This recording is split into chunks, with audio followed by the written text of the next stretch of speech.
Fellow teachers of Reddit, what experiences have you had with dumb parents? My wife is a teacher. One time she had a parent blame her for giving the student autism. My wife isn't autistic. The student was evaluated and diagnosed by a third party. Mom refused to believe this.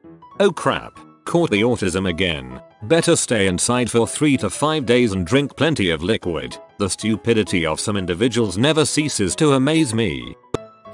I substituted in RHS for 5 months to finish off the year for a teacher who was on maternity leave. So I had a student, HS senior, who never did any homework, accounted for 35% of the total grade. I would constantly send emails to the parents, who always responded that they'd deal with it, spoke with the parents at conferences, and kept the admin in the loop. 1 week before finals, I sent the notice home that she needed to get a 97% on the final to pass the class and get the credits she needed for graduation, and I even gave her one more chance to turn in past homework for 50% credit. FF to the final, she barely gets a passing grade and therefore can't get the credits, can't graduate, can't enlist in the Air Force like she had intended. The parents come into the office of the school screaming at everyone that they had no clue it would come to this. When we all sat down in an office with the guidance counselor, principal, department head and myself, I reviewed the several notices with them, explained that she had multiple opportunities to gain credit,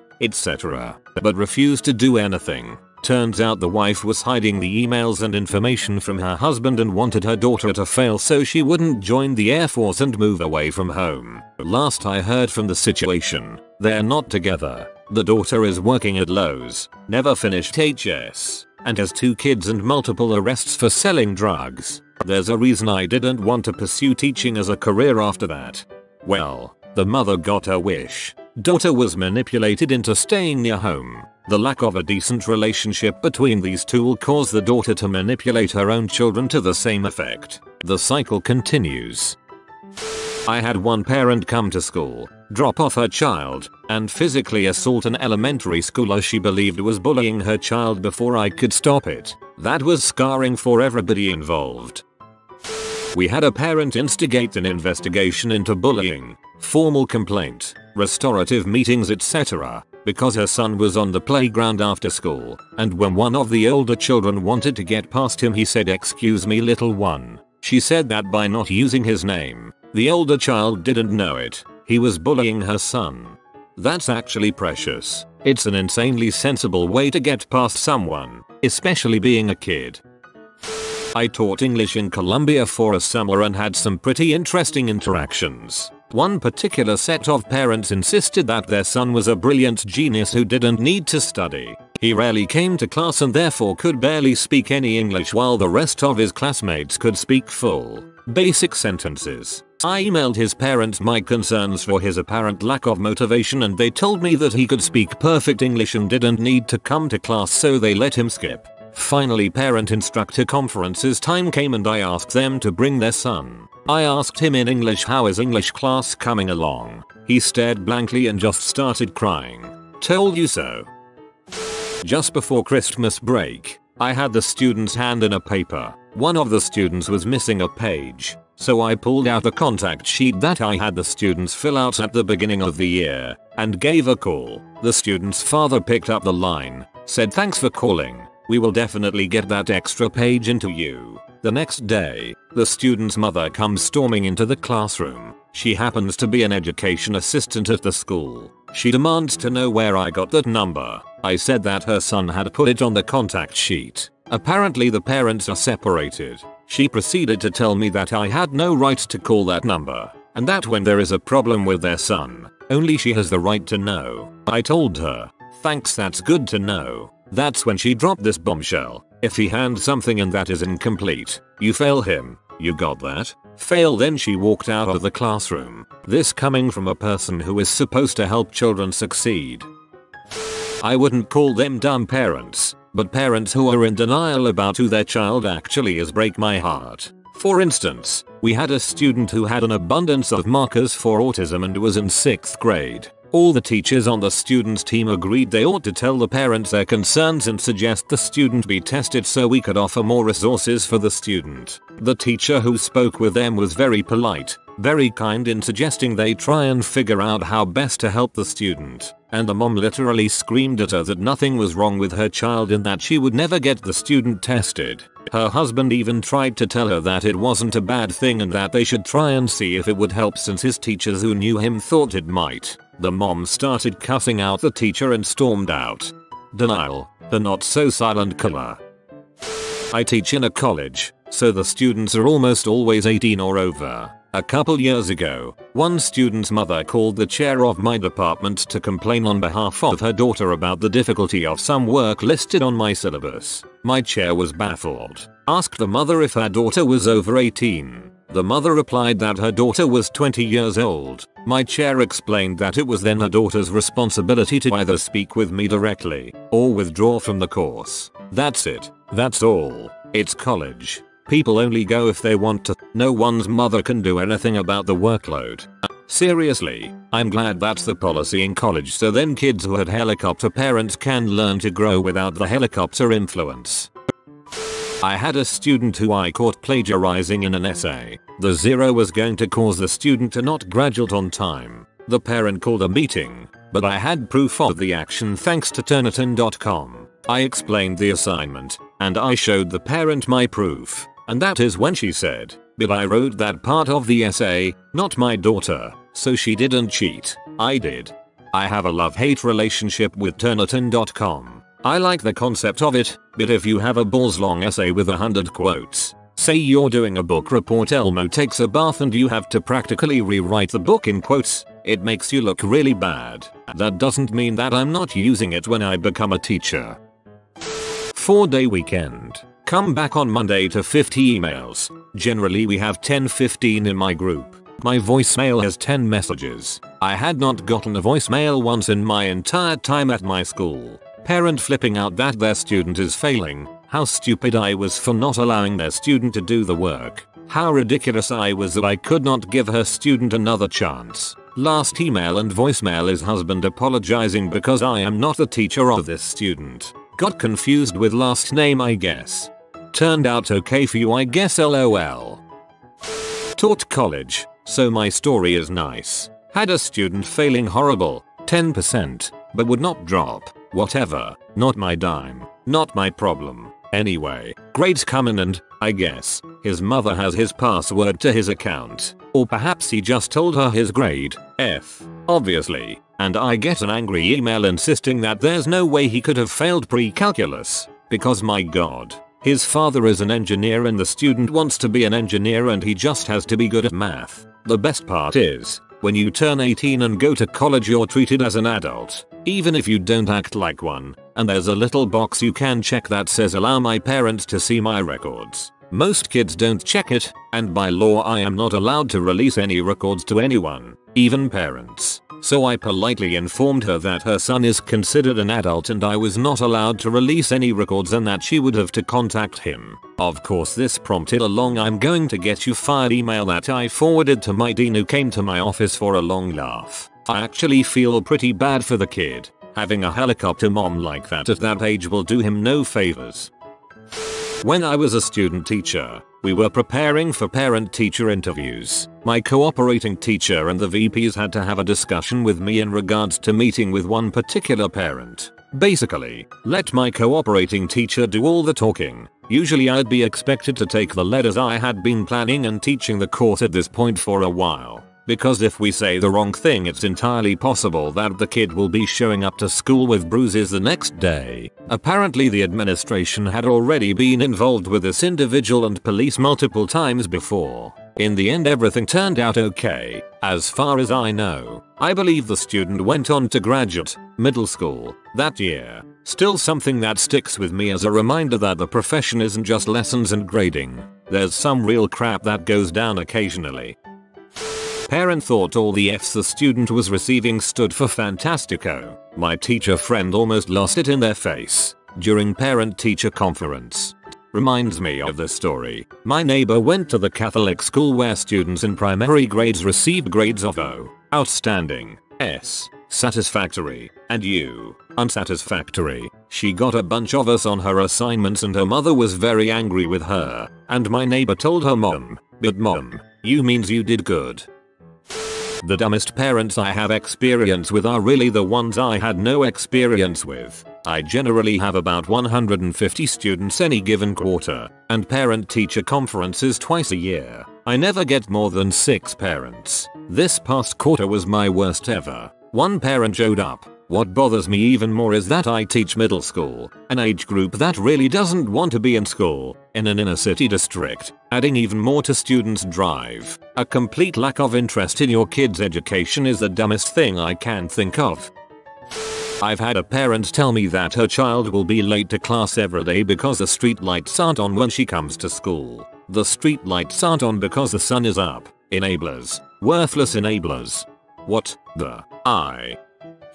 Not me, but from a co-worker of mine. She informed a parent that her 3rd grader was struggling with multiplication and division. She suggested that the parent work with the child on these skills. The parent refused because she never learned how to multiply or divide. Therefore it had no practical use and so she didn't see the big deal. Sigh. That deserves more than a sigh. I had a 5th grader blow up on me, shouting and screaming in the hallway. This was sort of the final straw for him. He had a long history of verbal abuse of staff in the school, and he was suspended for 6 days. State law allows the parents to have an informal meeting with the teacher and the principal of the school. Mom and dad come into this meeting with myself, the principal and the guidance counselor. Principal introduces everyone. Mom interrupts saying she has a major concern that needs to be addressed immediately. She accused the principal of being an imposter and demanded that everyone in the room take out their driver's licenses to prove that we are who we say we are. We all refused and she battled about this for 10 or so minutes. Over the course of the next 45 minutes she ranted about how the principal was an imposter, and that this imposter principal, myself and the superintendent were involved in a conspiracy to remove her son from the school. I think I could expose this to our cringe. I knew it. You're all working together. Teachers everywhere are in some big conspiracy to fail 5th graders. How dare you not take out your driver's license to prove your identity?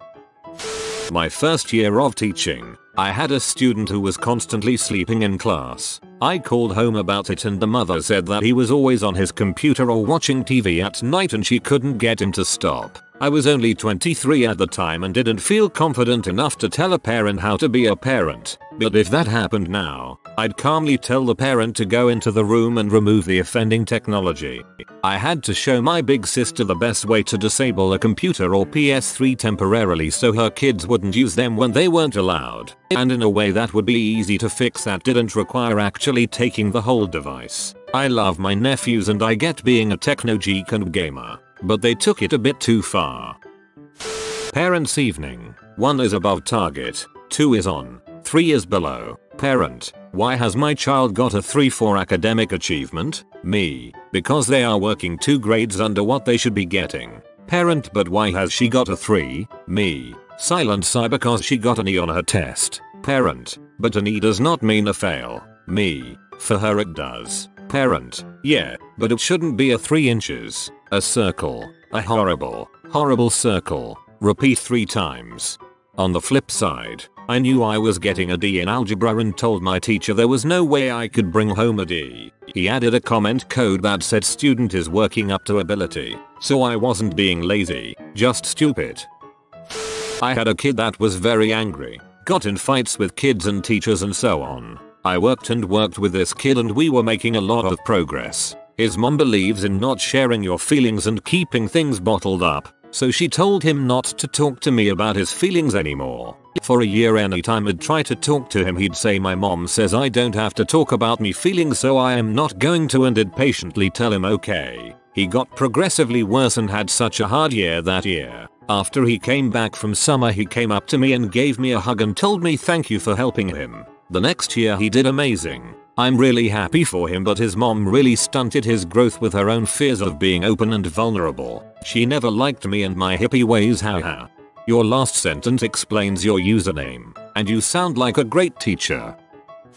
I work as an assistant at an art studio and we have a 7-year-old with seizure syndrome. Except that, I'm pretty sure she doesn't. I'm pretty sure she has one seizure once and her mom freaked out and had her diagnosed. Now this little girl loved to terrorize her mother. She's told me that. She's looked up at me with her big brown eyes and gigantic, toothy smile, and told me that she likes messing with her mom and making her angry because her mom is too protective and one of those hovercopter parents. So this little girl just jerks her mom every which way, and it's hilarious because her mom is just like that. Overbearing, extremely protective, and really bossy. She'll tell the main teacher and I how to teach her daughter how to draw and how many colors to use, etc etc. But we don't have to retaliate or even say anything because her daughter does it for us. That little girl is fantastic. That little girl is going to be the death of that mother.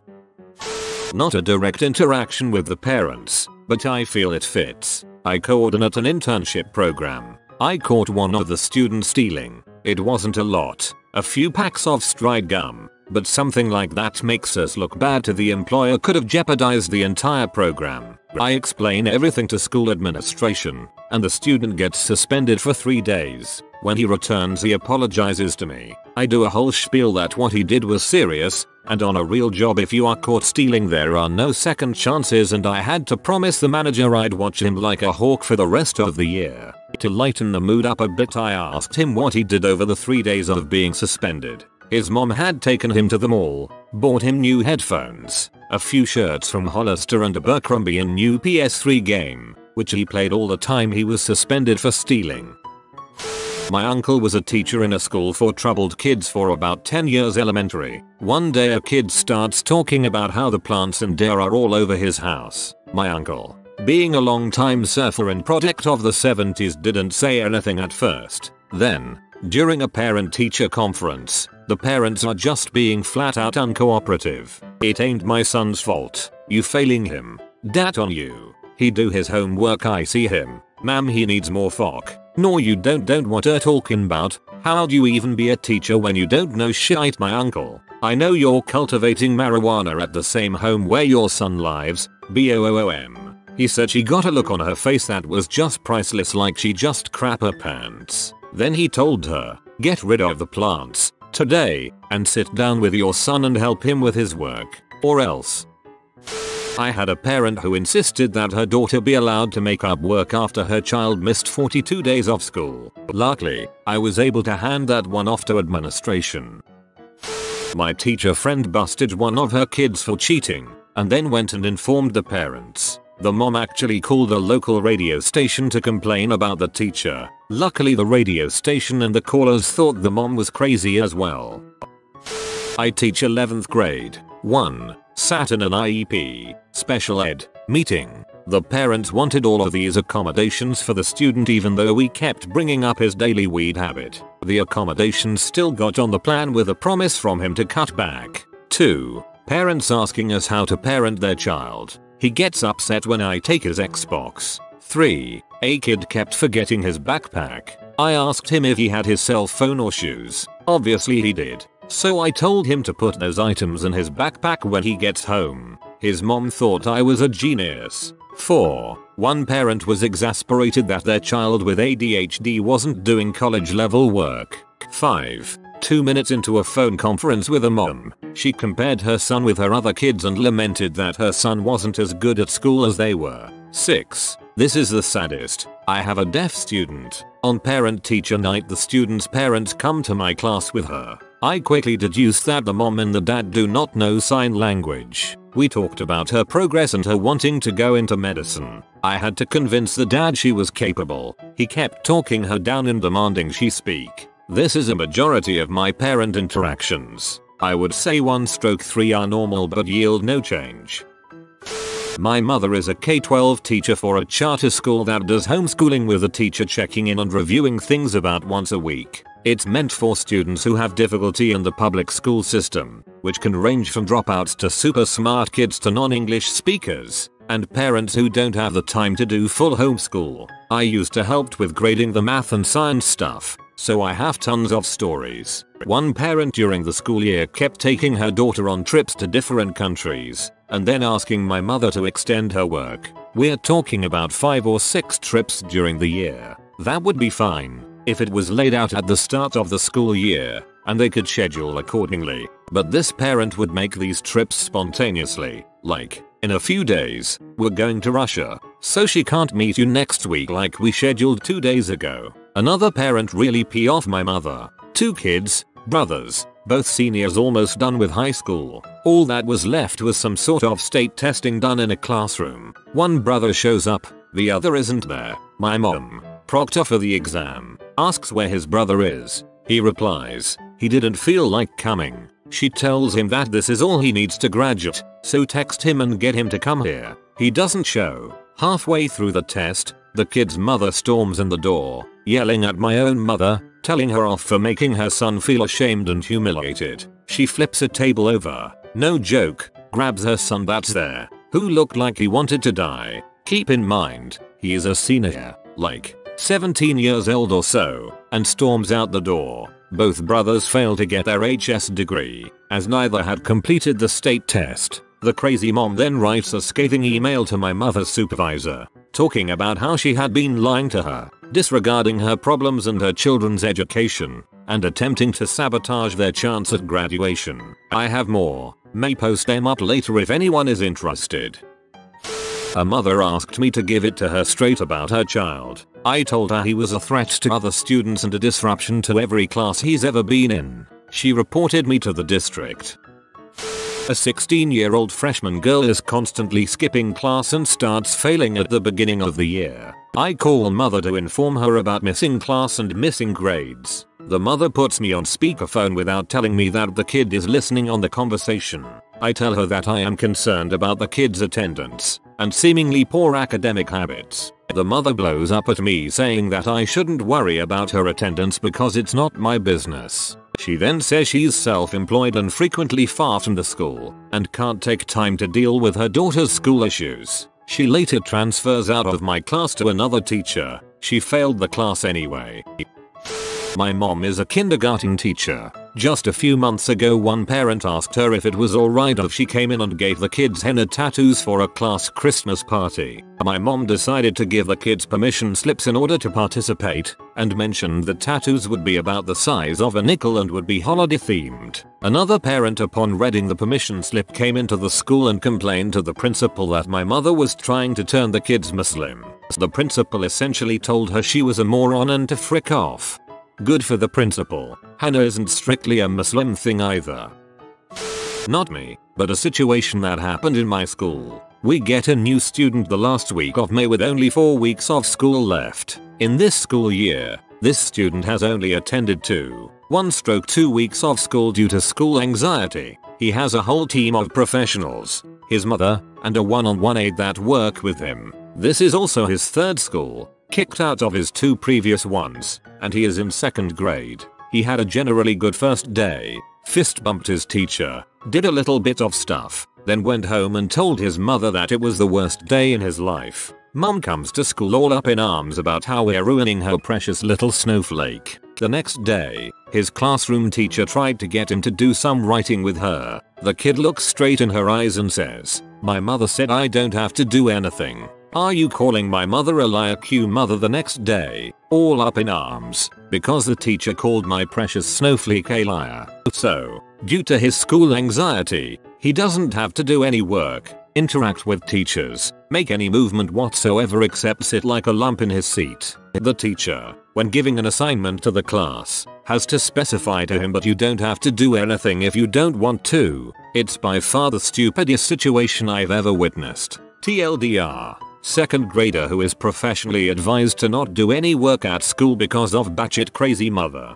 I hope he fails. Yeah, kid, you do the work if you want, but no work equals 0%. I don't want to call any parents dumb. In my experience they're mostly doing the best they can for their kids, even if that best isn't what we'd hope for. However, I did have a student who came to my student teaching classroom 2 grades below reading level, and similarly behind in other subjects. She really wanted to learn, but she had some cognitive issues that didn't qualify her for special ed but meant that she required a lot of time and personal attention to learn well. For that entire school year, I worked individually with her before and after school, while she was waiting for the bus or after she'd been dropped off. and often during her recess and art gym library, which she asked me to do because she wanted to learn and wanted the one-on-one attention. She improved markedly in reading and in writing, which is what we were concentrating on. She wasn't caught up at the end of the year, but she was a heck of a lot closer. She failed the year, but because she had a speech issue, her parents could decide to send her to the next grade anyway. I tried to convince her parents that she should be held back a year, because with another year of intensive help, which I was going to find a way to secure for her, I thought that she could be close to or on grade level, and could possibly keep up with the other students after that. They refused because they didn't want the other students to make fun of her. I have no idea what happened after that because I moved to another state, but I bet it wasn't good. Fellow teachers of Reddit, what experiences have you had with dumb parents? My wife is a teacher. One time she had a parent blame her for giving the student autism. My wife isn't autistic. The student was evaluated and diagnosed by a third party. Mom refused to believe this. Oh crap. Caught the autism again. Better stay inside for 3 to 5 days and drink plenty of liquid. The stupidity of some individuals never ceases to amaze me. I substituted in RHS for 5 months to finish off the year for a teacher who was on maternity leave. So I had a student, HS senior, who never did any homework, accounted for 35% of the total grade. I would constantly send emails to the parents, who always responded that they'd deal with it. Spoke with the parents at conferences, and kept the admin in the loop. 1 week before finals, I sent the notice home that she needed to get a 97% on the final to pass the class and get the credits she needed for graduation, and I even gave her one more chance to turn in past homework for 50% credit. FF to the final, she barely gets a passing grade and therefore can't get the credits, can't graduate, can't enlist in the Air Force like she had intended. The parents come into the office of the school screaming at everyone that they had no clue it would come to this. When we all sat down in an office with the guidance counselor, principal, department head and myself, I reviewed the several notices with them, explained that she had multiple opportunities to gain credit, etc., but refused to do anything. Turns out the wife was hiding the emails and information from her husband and wanted her daughter to fail so she wouldn't join the Air Force and move away from home. Last I heard from the situation, they're not together. The daughter is working at Lowe's, never finished HS, and has 2 kids and multiple arrests for selling drugs. There's a reason I didn't want to pursue teaching as a career after that. Well, the mother got her wish. Daughter was manipulated into staying near home. The lack of a decent relationship between these two will cause the daughter to manipulate her own children to the same effect. The cycle continues. I had one parent come to school, drop off her child, and physically assault an elementary schooler she believed was bullying her child before I could stop it. That was scarring for everybody involved. We had a parent instigate an investigation into bullying, formal complaint, restorative meetings, etc., because her son was on the playground after school, and when one of the older children wanted to get past him he said, "Excuse me, little one." She said that by not using his name, the older child didn't know it. He was bullying her son. That's actually precious. It's an insanely sensible way to get past someone, especially being a kid. I taught English in Colombia for a summer and had some pretty interesting interactions. One particular set of parents insisted that their son was a brilliant genius who didn't need to study. He rarely came to class and therefore could barely speak any English, while the rest of his classmates could speak full, basic sentences. I emailed his parents my concerns for his apparent lack of motivation, and they told me that he could speak perfect English and didn't need to come to class, so they let him skip. Finally, parent-instructor conferences time came and I asked them to bring their son. I asked him in English, "How is English class coming along?" He stared blankly and just started crying. "Told you so." Just before Christmas break, I had the students hand in a paper. One of the students was missing a page, so I pulled out a contact sheet that I had the students fill out at the beginning of the year, and gave a call. The student's father picked up the line, said, "Thanks for calling. We will definitely get that extra page into you." The next day, the student's mother comes storming into the classroom. She happens to be an education assistant at the school. She demands to know where I got that number. I said that her son had put it on the contact sheet. Apparently the parents are separated. She proceeded to tell me that I had no right to call that number, and that when there is a problem with their son, only she has the right to know. I told her, thanks, that's good to know. That's when she dropped this bombshell. If he hands something and that is incomplete, you fail him. You got that? Fail. Then she walked out of the classroom. This coming from a person who is supposed to help children succeed.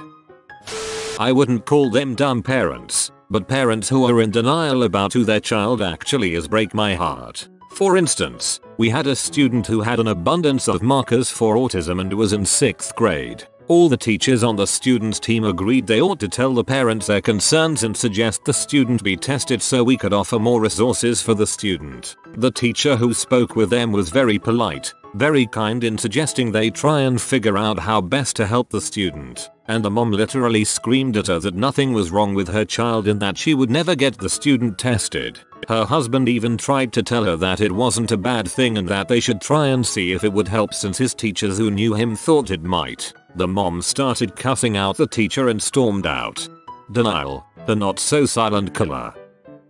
I teach in a college, so the students are almost always 18 or over. A couple years ago, one student's mother called the chair of my department to complain on behalf of her daughter about the difficulty of some work listed on my syllabus. My chair was baffled. Asked the mother if her daughter was over 18. The mother replied that her daughter was 20 years old. My chair explained that it was then her daughter's responsibility to either speak with me directly or withdraw from the course. That's it. That's all. It's college. People only go if they want to. No one's mother can do anything about the workload.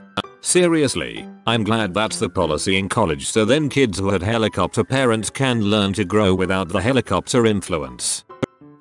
I had a student who I caught plagiarizing in an essay. The zero was going to cause the student to not graduate on time. The parent called a meeting, but I had proof of the action thanks to Turnitin.com. I explained the assignment, and I showed the parent my proof. And that is when she said, but I wrote that part of the essay, not my daughter, so she didn't cheat. I did. I have a love-hate relationship with Turnitin.com. I like the concept of it, but if you have a balls-long essay with 100 quotes, say you're doing a book report, Elmo takes a bath and you have to practically rewrite the book in quotes, it makes you look really bad. That doesn't mean that I'm not using it when I become a teacher. 4-day weekend. Come back on Monday to 50 emails. Generally we have 10-15 in my group. My voicemail has 10 messages. I had not gotten a voicemail once in my entire time at my school. Parent flipping out that their student is failing. How stupid I was for not allowing their student to do the work. How ridiculous I was that I could not give her student another chance. Last email and voicemail is husband apologizing because I am not the teacher of this student. Got confused with last name I guess. Turned out okay for you I guess lol. Taught college, so my story is nice. Had a student failing horrible, 10%, but would not drop. Whatever, not my dime, not my problem. Anyway, grades come in and, I guess, his mother has his password to his account. Or perhaps he just told her his grade, F, obviously, and I get an angry email insisting that there's no way he could have failed pre-calculus, because my god. His father is an engineer and the student wants to be an engineer and he just has to be good at math. The best part is, when you turn 18 and go to college you're treated as an adult, even if you don't act like one, and there's a little box you can check that says allow my parents to see my records. Most kids don't check it, and by law I am not allowed to release any records to anyone, even parents. So I politely informed her that her son is considered an adult and I was not allowed to release any records and that she would have to contact him. Of course this prompted a long I'm going to get you fired email that I forwarded to my dean who came to my office for a long laugh. I actually feel pretty bad for the kid. Having a helicopter mom like that at that age will do him no favors. When I was a student teacher, we were preparing for parent-teacher interviews. My cooperating teacher and the VPs had to have a discussion with me in regards to meeting with one particular parent. Basically, let my cooperating teacher do all the talking. Usually I'd be expected to take the lead as I had been planning and teaching the course at this point for a while. because if we say the wrong thing it's entirely possible that the kid will be showing up to school with bruises the next day. Apparently the administration had already been involved with this individual and police multiple times before. In the end everything turned out okay, as far as I know. I believe the student went on to graduate middle school that year. Still something that sticks with me as a reminder that the profession isn't just lessons and grading. There's some real crap that goes down occasionally. Parent thought all the F's the student was receiving stood for fantastico. My teacher friend almost lost it in their face during parent-teacher conference. Reminds me of this story. My neighbor went to the Catholic school where students in primary grades received grades of O, outstanding, S, satisfactory, and U, unsatisfactory. She got a bunch of us on her assignments and her mother was very angry with her. And my neighbor told her mom, "But mom, you means you did good."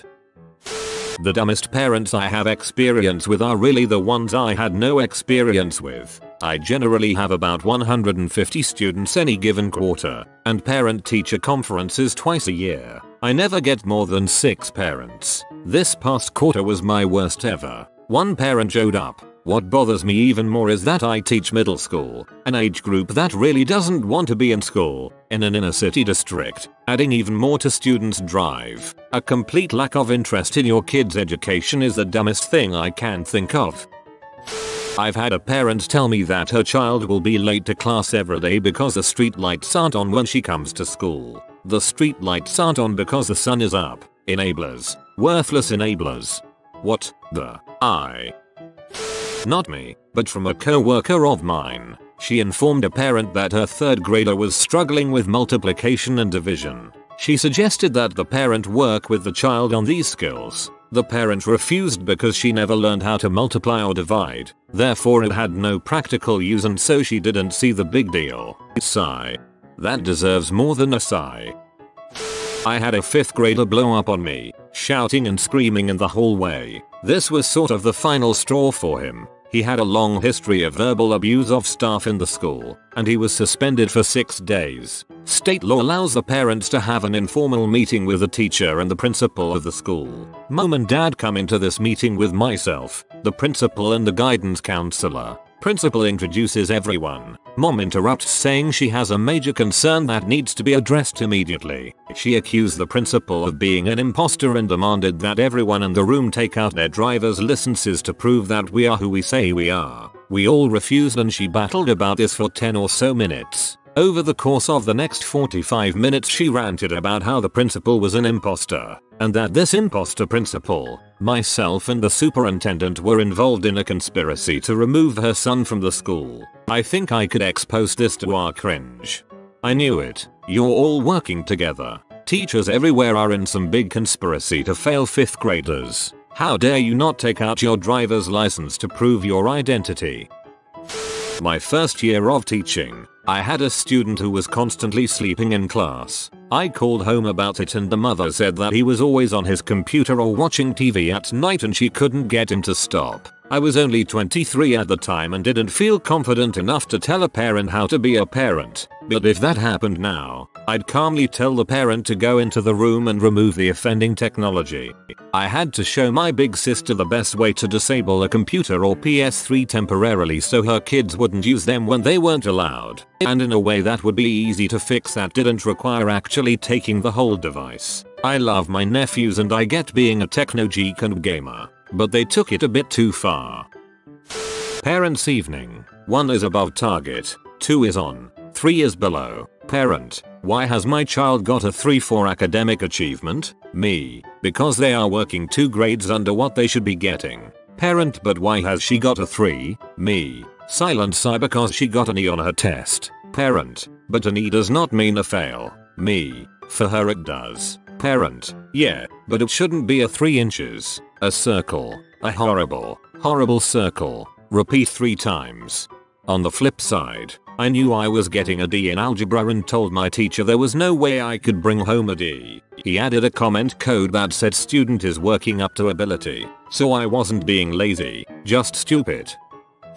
I had a kid that was very angry, got in fights with kids and teachers and so on. I worked with this kid and we were making a lot of progress. His mom believes in not sharing your feelings and keeping things bottled up, so she told him not to talk to me about his feelings anymore. For a year anytime I'd try to talk to him he'd say my mom says I don't have to talk about me feelings so I am not going to, and I'd patiently tell him okay. He got progressively worse and had such a hard year that year. After he came back from summer he came up to me and gave me a hug and told me thank you for helping him. The next year he did amazing. I'm really happy for him, but his mom really stunted his growth with her own fears of being open and vulnerable. She never liked me and my hippie ways, haha.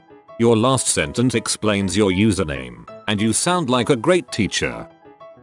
I work as an assistant at an art studio and we have a 7-year-old with seizure syndrome. Except that, I'm pretty sure she doesn't. I'm pretty sure she has one seizure once and her mom freaked out and had her diagnosed. Now this little girl loved to terrorize her mother. She's told me that. She's looked up at me with her big brown eyes and gigantic, toothy smile, and told me that she likes messing with her mom and making her angry because her mom is too protective and one of those hovercopter parents. So this little girl just jerks her mom every which way, and it's hilarious because her mom is just like that. Overbearing, extremely protective, and really bossy. She'll tell the main teacher and I how to teach her daughter how to draw and how many colors to use, etc etc. But we don't have to retaliate or even say anything because her daughter does it for us. That little girl is fantastic.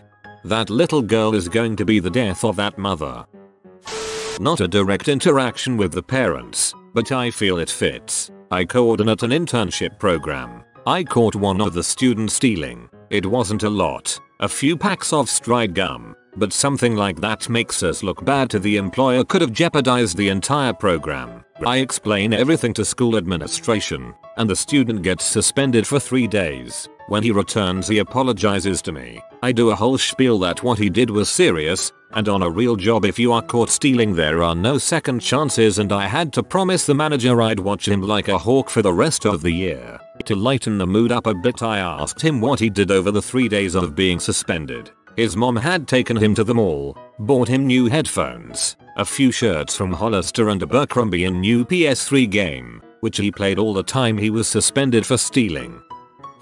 My uncle was a teacher in a school for troubled kids for about 10 years elementary. One day a kid starts talking about how the plants and deer are all over his house. My uncle, being a long-time surfer and product of the 70s, didn't say anything at first. Then, during a parent-teacher conference, the parents are just being flat out uncooperative. It ain't my son's fault. You failing him.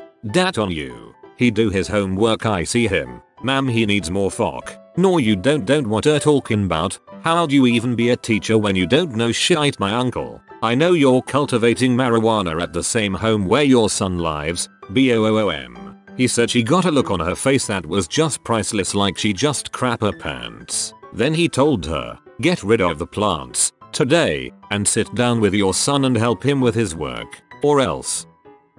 I had a parent who insisted that her daughter be allowed to make up work after her child missed 42 days of school. Luckily, I was able to hand that one off to administration. My teacher friend busted one of her kids for cheating, and then went and informed the parents. The mom actually called the local radio station to complain about the teacher. Luckily the radio station and the callers thought the mom was crazy as well. I teach 11th grade. 1. Sat in an IEP, special ed, meeting. The parents wanted all of these accommodations for the student even though we kept bringing up his daily weed habit. The accommodations still got on the plan with a promise from him to cut back. 2. Parents asking us how to parent their child. He gets upset when I take his Xbox. 3. A kid kept forgetting his backpack. I asked him if he had his cell phone or shoes. Obviously he did. So I told him to put those items in his backpack when he gets home. His mom thought I was a genius. 4. One parent was exasperated that their child with ADHD wasn't doing college level work. 5. 2 minutes into a phone conference with a mom, she compared her son with her other kids and lamented that her son wasn't as good at school as they were. 6. This is the saddest. I have a deaf student. On parent-teacher night the student's parents come to my class with her. I quickly deduced that the mom and the dad do not know sign language. We talked about her progress and her wanting to go into medicine. I had to convince the dad she was capable. He kept talking her down and demanding she speak. This is a majority of my parent interactions. I would say 1/3 are normal but yield no change.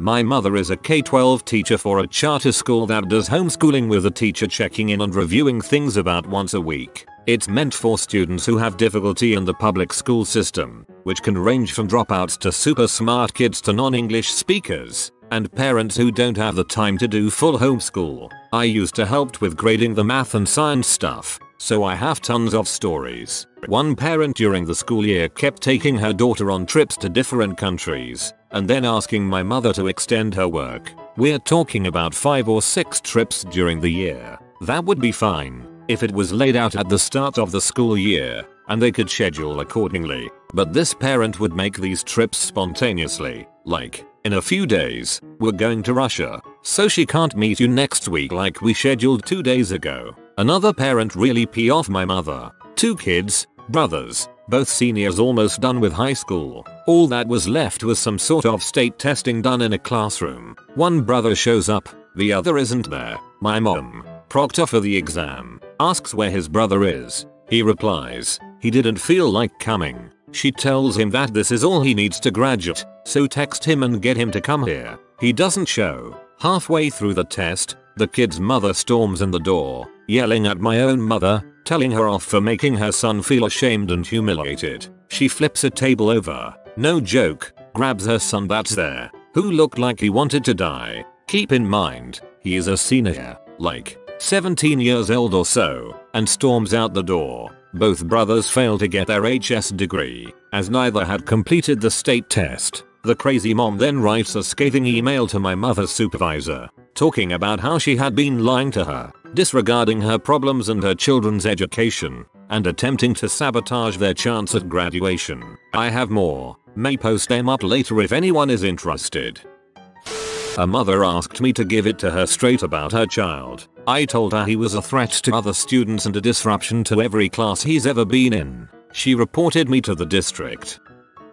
A 16-year-old freshman girl is constantly skipping class and starts failing at the beginning of the year. I call mother to inform her about missing class and missing grades. The mother puts me on speakerphone without telling me that the kid is listening on the conversation. I tell her that I am concerned about the kid's attendance and seemingly poor academic habits. The mother blows up at me saying that I shouldn't worry about her attendance because it's not my business. She then says she's self-employed and frequently far from the school and can't take time to deal with her daughter's school issues. She later transfers out of my class to another teacher. She failed the class anyway. My mom is a kindergarten teacher. Just a few months ago, one parent asked her if it was alright if she came in and gave the kids henna tattoos for a class Christmas party. My mom decided to give the kids permission slips in order to participate, and mentioned that tattoos would be about the size of a nickel and would be holiday themed. Another parent, upon reading the permission slip, came into the school and complained to the principal that my mother was trying to turn the kids Muslim. The principal essentially told her she was a moron and to frick off. Good for the principal. Henna isn't strictly a Muslim thing either.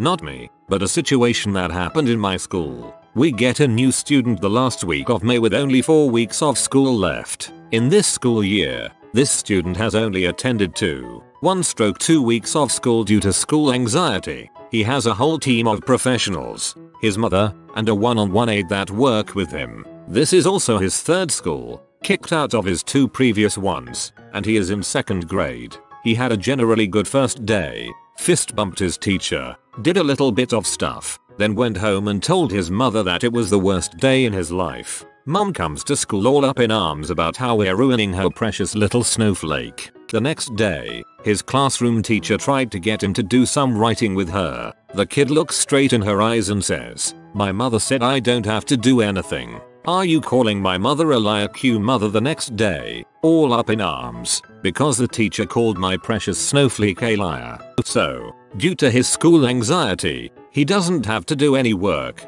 interact with teachers, make any movement whatsoever except sit like a lump in his seat. The teacher, when giving an assignment to the class, has to specify to him, "But you don't have to do anything if you don't want to." It's by far the stupidest situation I've ever witnessed. TLDR. Second grader who is professionally advised to not do any work at school because of batshit crazy mother. I hope he fails. Yeah, kid, you do the work if you want, but no work equals 0%.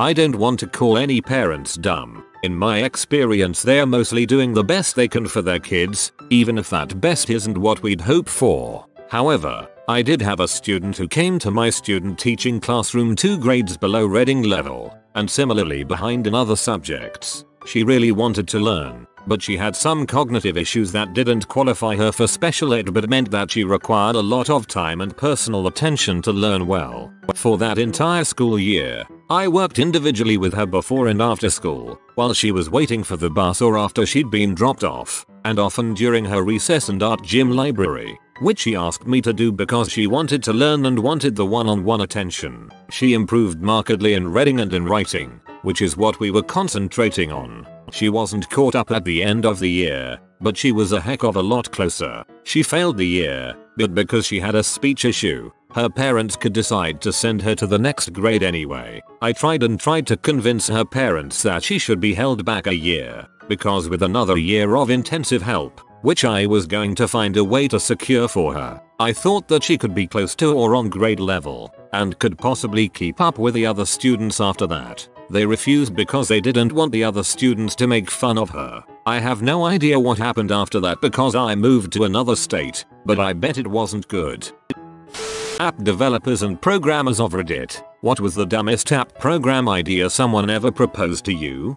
Someone tried to sell a friend a membership to the new internet. She asked me to sit in and listen to the sales guy's pitch. At the time I was running a web hosting business along with managing a smaller dial-up ISP's networking infrastructure. The new internet was going to be built new from the ground up. All new infrastructure but without all the stuff that makes the internet bad. The sales guy couldn't explain how that was going to work. For only $50 my friend would get a lifetime membership. Members of the new internet could surf the old internet and enter information about old internet web pages into a form on the new internet about those old internet pages. Then the new internet could suggest pages on the old internet when members of the new internet did searches about them. The members of the new internet would get paid for entering this information on the new internet system. So after a while, new internet's members would start making money and recover their membership fee.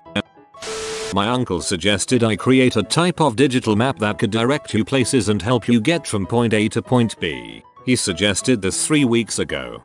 Every time the office goes somewhere, like for our holiday dinner or whatever, my boss will stop by everybody's desk with a printout of the MapQuest directions D. My favorite but dumbest was Chipotle, which would match you with people with similar or compatible Chipotle orders. This has potential. My family has a technology business, and when my mom started to learn to make apps to support the product, she made a test app first. The whole app was just one search bar that you could type any word and it would do nothing, unless you search loser, and then it would pop up with a picture of me from middle school with a bad sunburn and braces. Thanks mom. Sorry gang, it never hit the shelves. It only exists on my mom's really old Android tablet. A friend of mine wanted me to make an app that turned your phone screen into a mirror. Not front-facing camera, not just blacking the screen, but a literal mirror. He couldn't grasp why this wasn't possible. Also any kind of new social media app that they think can be made by one person in an hour. Many years ago, my dad's palm had an app that did exactly that, and because of how reflective that screen was, it actually worked fairly well. Probably not well enough to apply makeup or anything, but as an emergency mirror to check if you've got something on your face, it was entirely adequate. Any attempt to create another social media app, knockoffs of popular games, like the plethora of Temple Run games, an app for a smartwatch that will run in the background and periodically meow. I want a meowing watch. Not mine, but for our capstone project. Various faculty around campus get to put in project proposals for us to choose from. The worst freaking proposal was a magic 8-ball type of app, but instead of a magic 8-ball, it was a psychic dog. It was supposed to scan your dog's paw and give some kind of 8-ball-esque answer to your question. The group that got stuck with that project, I felt so bad for them, repeatedly asking for changes the night before each deadline and getting upset when it didn't come out the way they wanted. Also, they wanted to charge money for this crap app too. I have a buddy who is a programmer and a while back wanted to just get used to making an iPhone app and uploading to the iTunes store so that he was familiar with the process for when he wanted to do a real app. As practice, he made an app that would randomly generate a name based on census data. More common names were more common. It made it on some website's list of top 10 lazy apps and a bunch of authors started buying it. Last I heard, he had made about $20,000 on his stupid app he uploaded for practice. Wait till you hear about my new startup. You'll have to sign an NDA to hear details, but it's called Hello World. An app that does your taxes for you after talking about a site that does it. An app to make this noise. A website to take custom butcher orders. The reason this is dumb is that nobody in the shop would know how to run it except for me, and I was one of the butchers. I had a friend who had an idea for YouTube, but better. He didn't know how it would be better. Also, he had no idea about domain names, hosting, VPS, maintaining a website, designing a website, or literally anything. After he explained it, I let him down as gently as I could. That is the stupidest freaking idea I've ever heard. TBH, there needs to be a new YouTube, like Skype to Discord. I got mixed reviews on this one, so I'll add it to the list. Back when I was in a coding program, our final project was to propose an idea, have the group vote on it, and build the app. My app idea was a Yelp-like app for finding public restrooms and leaving reviews on them. Some classmates said that was a smart idea, while others weren't so excited about it. As someone with crons, please someone make this. True story. At a company I worked for, we had created an app that tracked employees' time. Each employee would have to log in and click a button to clock in. We were approached by a manager of a department that wanted us to create an app that would allow the employee to log in and then click a button that would then essentially click the one button the employee would have to click to clock in. Like, seriously? Did you just ask us to build an application to click one button when it would be the exact same as using the other app? I'm getting secondhand furious about this one. Old boss runs a low-level IT company, wanted me to develop a backup redundancy for military air traffic control software, including designing our own hardware. All because I used to be a controller. No idea how to design, build or test hardware. No concept of military systems, designs or contracts, federal regulations, military agreements, anything. No software development background. Basically, he had an idea with absolutely no way to implement and no idea where to start. Ultimately, he ditched that idea in favor of certifying small businesses as HIPAA compliant and got angry that I wouldn't just give him a checklist of things to check due to the litany of federal compliance requirements that were deemed too much work to review, learn, codify and comply with. Trash.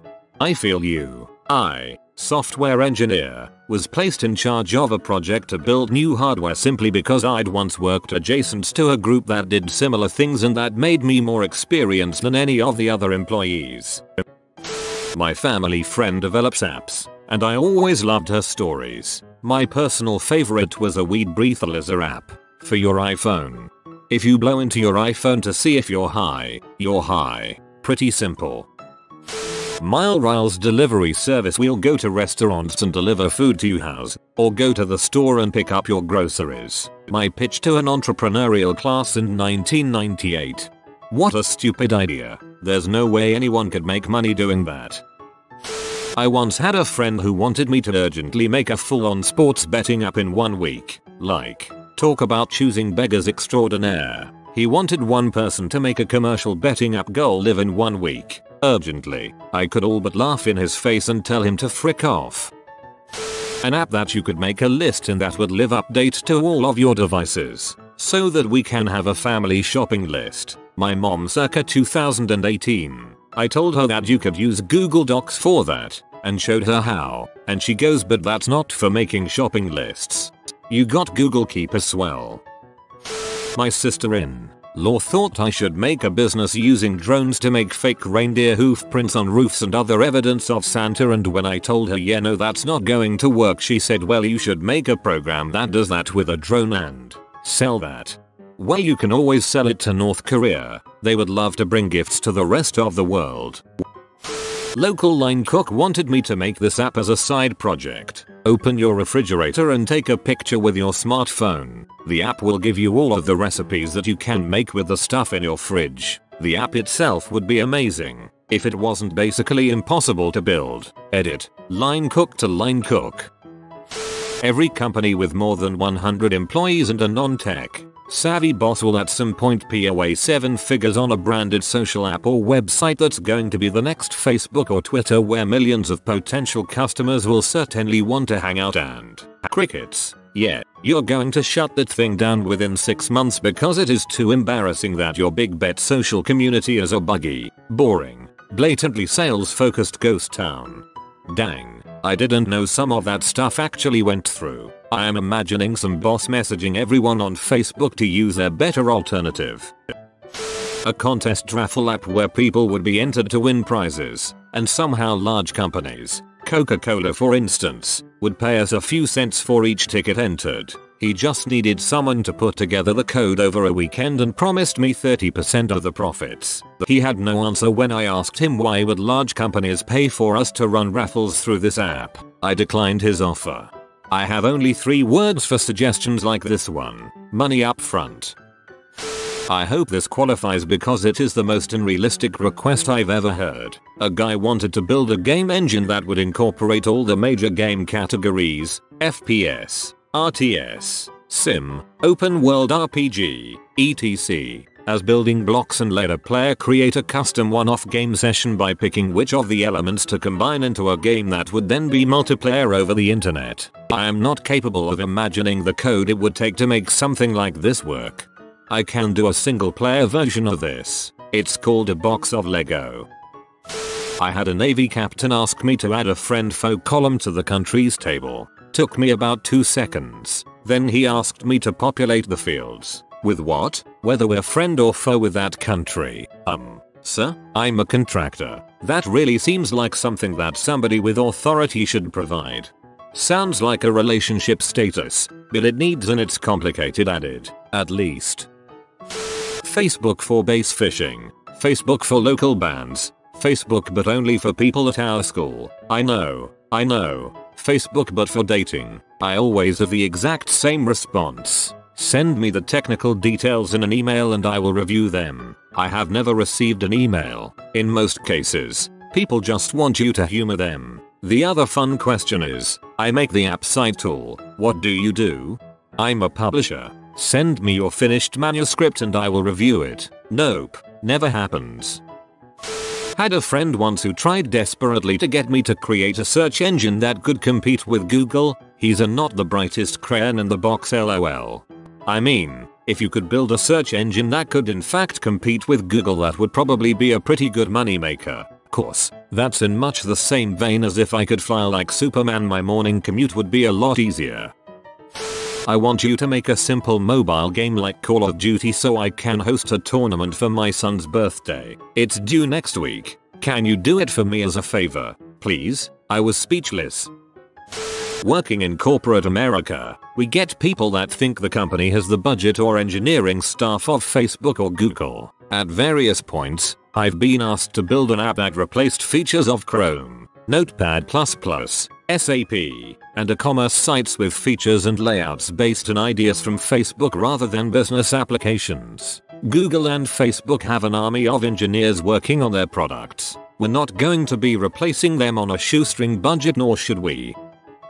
An acquaintance once said he'd give me one of his ideas. I was curious how dumb it would be, so I asked. He said, like Facebook, but for sports. I said, so Facebook? Yeah, but for sports. You know, where teams can create pages and fans can talk about the team. So, Facebook no, for sports. This went on for about 5 minutes before I explained that teams and fans can already accomplish everything he wanted using Facebook. The same guy argued with me when I said that ideas are worthless without execution. Sure, if you have particular industry insider knowledge, your idea might have some value, but chances are we're talking about an entire business plan that generates value, not just Facebook for X. You know, where teams can create pages and fans can talk about the team, so Facebook no. For sports, so Reddit then.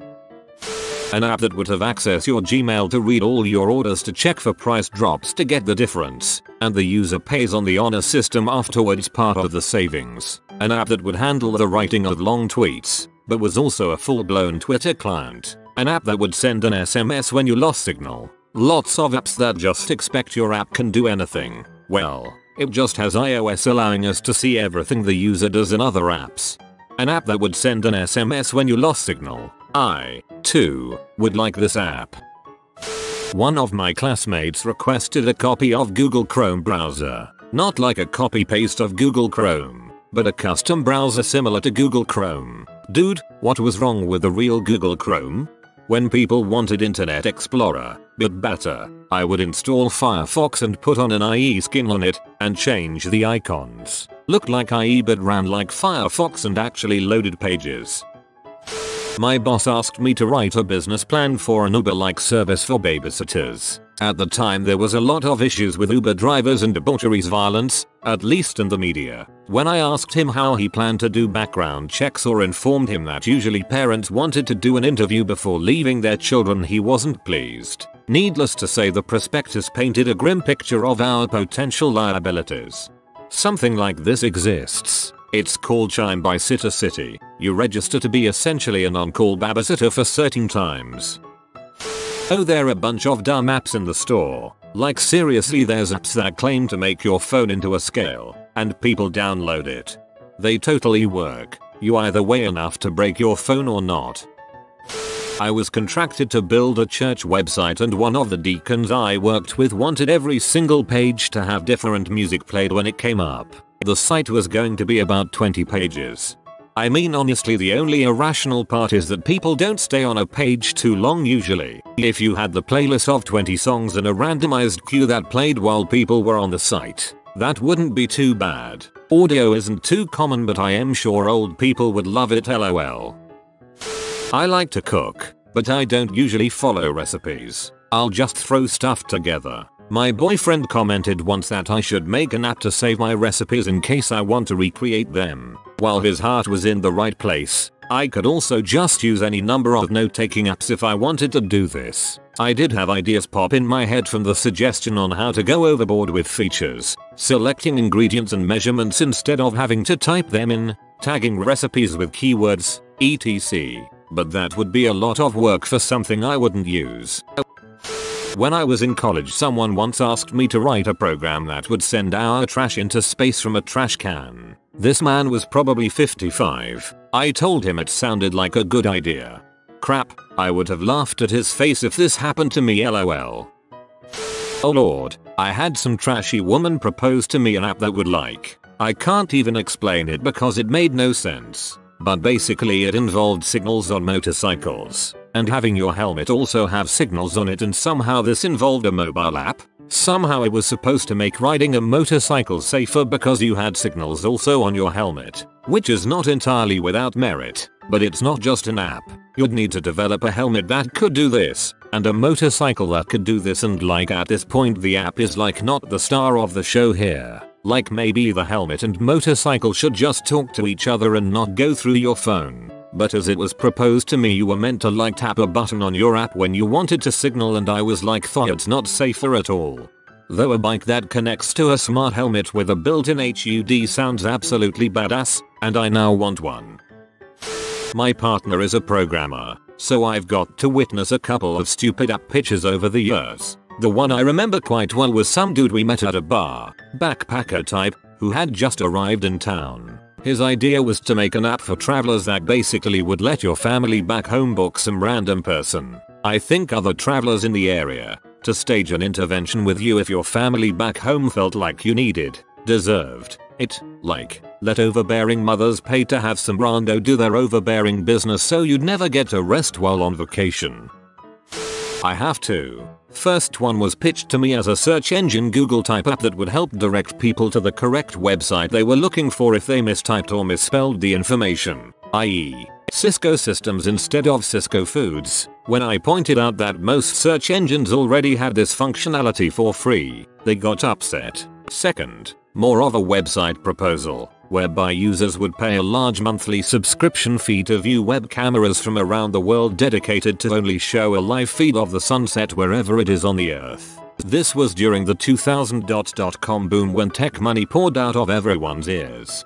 That sunset one doesn't sound bad tbh, especially if you honed in on a few HQ cameras, expand it to other scenic views, morning over mountains, rain in a forest, etc, and that's a pretty cool website. IDK how profitable it'd be, but I can imagine office workers would tune in to at least check it out and to get away for a second.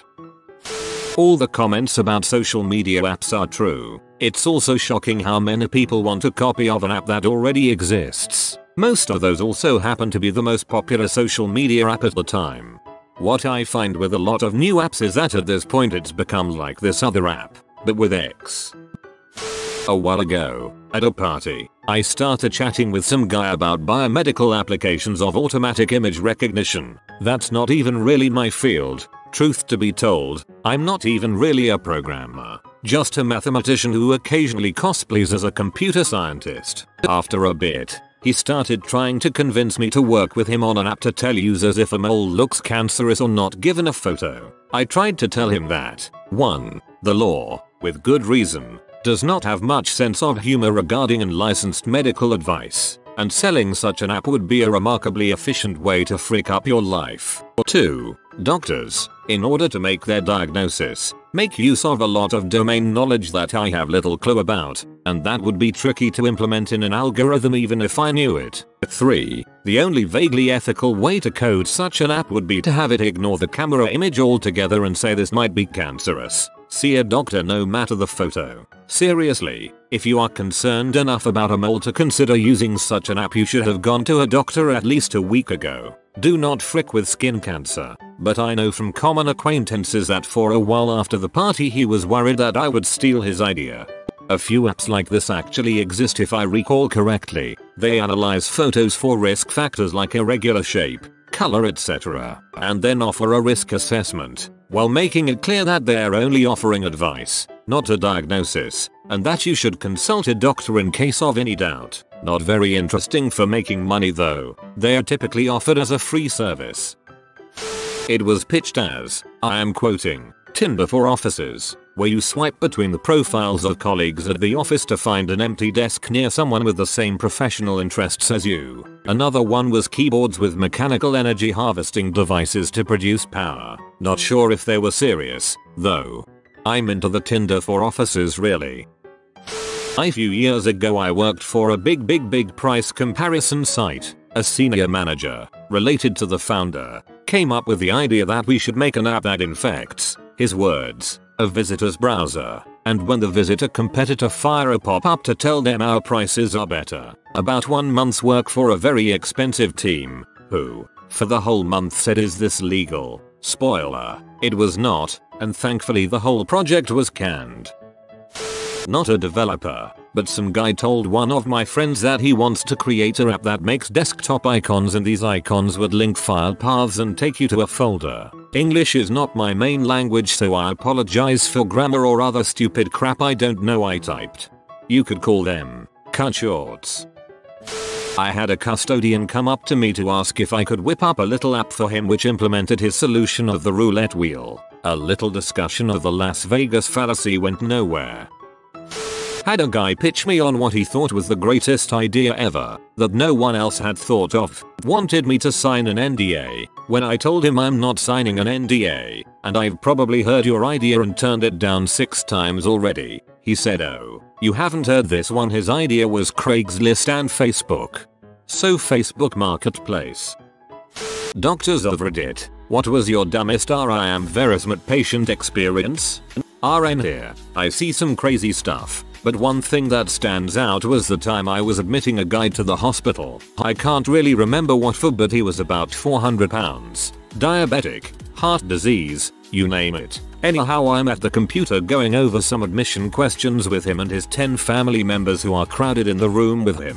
A few minutes and he starts complaining that he's thirsty. He needs something to drink right now. So I get on my phone and call the nurse assistant and ask her to bring in some ice water. As soon as the words are out of my mouth, the whole family screams no, no water. He's allergic to water.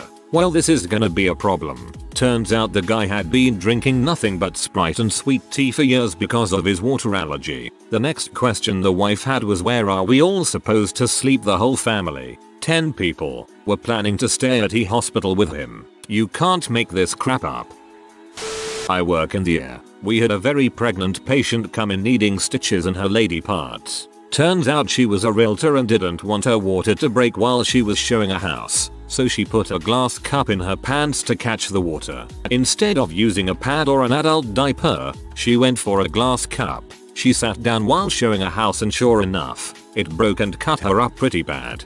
Between the guy putting arm blood into his dong and now this, I don't think I'm gonna see my genitals again for a couple of days. Was working at a clinic. I was speaking with a non-controlled diabetic patient about her sugar intake and she said she drinks a 32-ounce soda every day. I ask her if it's regular or diet and she replies with it's half regular. I let the ice melt first so there isn't as much sugar in it. Sorry, but that isn't how it works. I have had several arguments with diabetics about Coke Kool-Aid sweet tea versus those made with artificial sugar. I tell them, look, don't drink sugar. If you have to have something like that, use an artificial sweetener. No way. That stuff is poison. It will kill me, mom. Your A1C is 14. Sugar is already killing you. I have one. I got this from my friend, who is a doctor on the children's ward in a rural hospital. These parents bring in their child whose hair is infested with lice. The lice was visible to the naked eye and could be seen crawling on the child's clothing. While the medical staff examined the child, in order to determine a course of action, they discovered the child was covered in a white powder and smelled heavily of chemicals. They asked the parents what were the substances and the smells emanating from the child. The parents said, quite matter of fact, it was Savine powder and flea and tick spray they used on their dogs on the family's farm. Needless to say, social workers were notified about this case. Had a neighbor in rural TN who was convinced that the best way to treat her child's head lice was to comb diesel fuel through it, and that doing it in an enclosed living room while smoking cigarettes was acceptable. She was baffled when CPS took her kid away. 70-year-old female tripped and fell 2 days ago. She came in with hip pain but reports after the fall her nose was bleeding. She had landed on her nose. About a year prior her dentist had messes up an infraorbital nerve block and caused some swelling in that region, but that all was resolved. This old lady is now convinced her nosebleed after falling on her face is related to an infection from the dental issue a year ago. After multiple back and forth on the etiology of the nosebleed, she became the first patient I raised my voice and put down an authoritative no, you are wrong. Just stop it. This has got to be the medical equivalent to the update you installed on the computer a year ago is making it run funny. Get over here and fix it.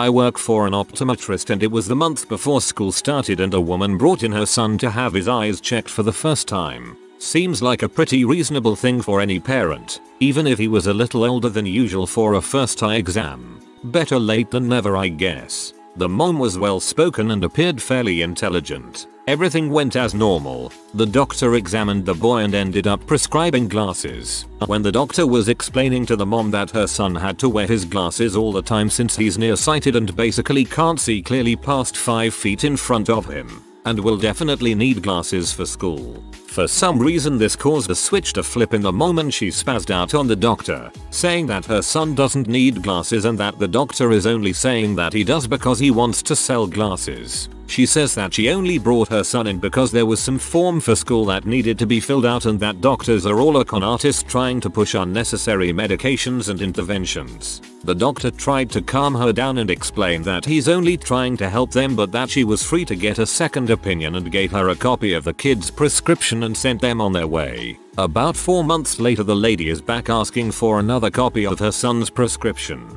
Apparently the first semester midterm results were in, and her son failed them all because he couldn't see the board in his classes and needs glasses. Most of my own stories go along similar lines to patient has chest pain driving a coach load of school children. Thinks it's indigestion.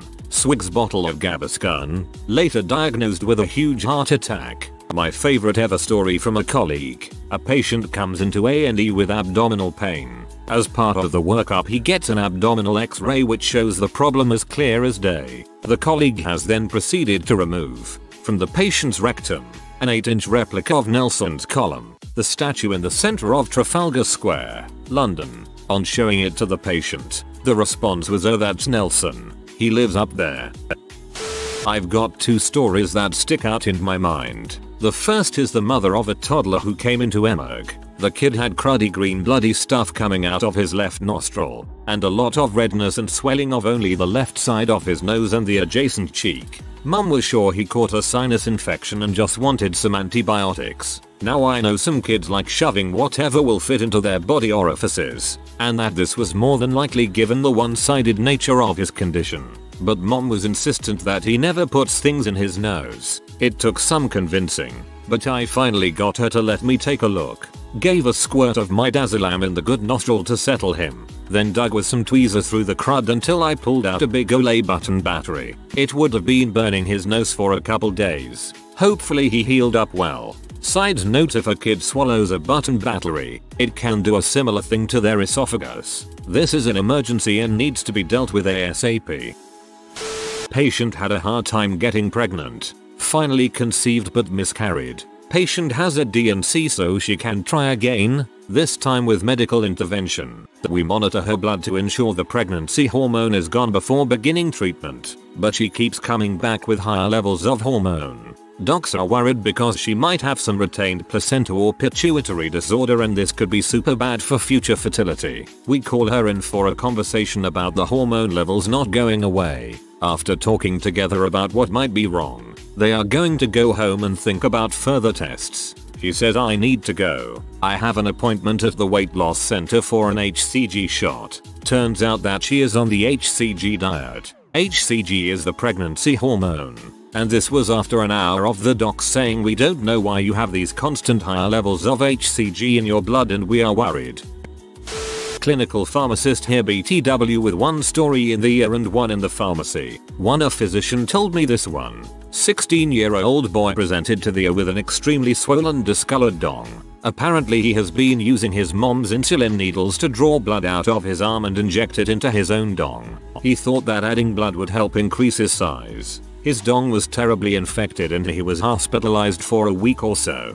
2. One day in the pharmacy, a girl comes to the counter requesting a refill for her birth control. We pulled up her profile and realized we couldn't refill it because she just got a 28-day fill less than 2 weeks ago. When we asked what happened to the other one, she said she was out. Apparently, both her and her boyfriend were each taking a pill each and was adamant that was how they needed to prevent pregnancy. Apparently he has been using his mom's insulin needles to draw blood out of his arm and inject it into his own dong. His dong was terribly infected and he was hospitalized for a week or so. Frick, that is just gruesome. 80+ YO. Patient who was declining with multiple diagnoses and about 3 decubitus ulcers. Daughter was adamant that her father be kept on his strict paleo diet because that would supercharge his healing. She had a stack of diet books. He simply wasn't getting enough nutrition to heal the ulcers. He didn't like the diet at all, BTW. At some point you kind of have to stop being polite and just tell patients' family members bluntly that you don't have time for this crap and what you recommend, and they can do what they want and just document everything. It happens a lot, but she sticks out. Not my story, rather my colleague's. A patient was admitted for anemia and a localized cancer was found. She was referred to surgery so she can get cured from her localized cancer, and she started telling everyone that it was the doctors who caused the cancer and that she was doing just fine before coming to the hospital. She lectured the surgeon and my colleague, who pleaded her to get her surgery so that the cancer doesn't advance, and yet she refused, saying she knew better and probably didn't even have cancer. Some people. This kind of reminds me of my brother. He told me that when he was younger, 5 or 6 years old, he thought that when a doctor diagnosed you with a disease, it means that they actually gave you that disease. The only difference is, he quickly realized this wasn't the case and didn't become a freaking idiot like this lady. Not a doctor. I'm an optician and at this point I was a young lady in my mid-20s. I had a guy come and saying he was a doctor and he wrote himself an RX for glasses and he brought frames. A few days later his lenses come back. He puts on his glasses and he can't see. I start going through the possibilities. Usually with progressive lenses it's an adjustment issue and they need to sit differently on his face. He completely refuses to let me adjust them. So I check the lenses and the RX match what he wrote. I try to explain that there's only two options. Either they need to sit differently on his face or the RX isn't good. He tells me, "You don't understand. I've had eye surgery for a disease that you've never even heard of." I offer to remake his lenses to prove a point. His new lenses come in a few days later. An older co-worker is helping him. I told her everything. Again, he can't see. She tells him, "The young girl who tried to help you last time was trying to explain that if we adjust your glasses you might be able to see out of them. Will you please let me try?" He lets her and suddenly he can see. Granted not perfectly because he wrote his own RX and the bottom sentence will explain more. Turns out fuckwit was a lung doctor and not even an eye doctor. 1. Picture a middle-aged man. His index finger is 5x the size of the rest of his fingers. It smells. It's leaking pus. There's necrotic tissue. Basically one huge infected cancerous finger. He was a firm believer in not taking any sort of medication, including antibiotics or chemo. Died a few weeks later, but he did manage to tell us we were all idiots before he passed away. 2. Patient was a young child who came in with an extremely high blood glucose level. Once she was stable we did some teaching and kept her for a few days for observation. For some reason every time I checked her, her levels would be extremely high although we were appropriately treating her. Turns out her family would bring her fast food for every meal and hide it in the side table. More teaching and resources were put into place. 3. Had a mom in hysterics because she was convinced that her neighbors, friends, stepsons, teacher's dog has MRSA so her baby was going to die. It took everything within me to not tell her that most of the hospital staff have MRSA, but it took 3 hours for me to finally calm her down after I called infectious control, her pediatrician, gynecologist, and family doctor. Yes, I had to call all these people. Yes, they laughed at me. Yes, she was beside me the whole time questioning their judgment. I love my job, but at times it makes me crazy. Just had some amazing people inform me with several scholarly documents that MRSA isn't as prevalent as once thought. It's only about 5% in hospital staff. Thank you wonderful people. LOL. When I read his index finger is 5x the size of the rest of his fingers I legit thought it was 5 times longer than the rest of his fingers. I was like I wonder what disease causes that. Derp. Whoa. I guess stupidity is relatable. Nurse here. The number of American 20-something males who don't know what circumcision is ridiculously high. They think that boys are born circumcised. Evidence. New fathers and mothers asking me what's wrong with their newborn son's dong. He still has his foreskin. Many parents choose to have it removed when the baby is a couple days old. It's called circumcision. Often followed by a parent's question, "What's circumcision?" That's when I facepalm. Dead serious. We talked about circumcision in my grade 6 health class but saw any pictures. I had absolutely no idea until I was in high school. I knew what it was but had nothing to compare it to. This was pre-Google. Not a doctor but a gastro nurse. We had a recurring patient who was just a really very strange lady. She had a stoma that absolutely stunk to high heavens because the last 20 years she has not been cleaning it properly. Every single day her stoma would come off because she was twisting the drain tube and wouldn't allow us to change it. So this lady was really rude and would shout at us too. And one night shift I couldn't take it anymore and I snapped at her. I didn't yell, but I was overly stern about the fact that if she did not let me clean and treat her stoma then the MRSA that she wasn't able to get rid of because she refused Hibis scrub washes would eat her alive. In hindsight I didn't handle that very well, but she let me change the stoma. So this entire ordeal she's yelling at me that her stoma bags are not cut to fit her stoma, that they are too small because her stoma is 50 cm by 50 cm, to which I corrected her, saying that's impossible. She was adamant that's how big her stoma was. It was a 30mm diameter. When I was cleaning the stoma, she yelled at me because it was hurting, so she wanted to just pop the new one on. I explained it was hurting because of infection as she never cleans it. She proceeds to tell me that she knows better because she has had the stoma for nearly as long as I've been alive. I eventually ended up telling her to shut up and let me do my job, which seemed to work, and the stoma did not come off again that shift. When she was eventually discharged, she refused every placement to the point where we almost considered a court order to evict her. One of our F1s nearly cried with relief.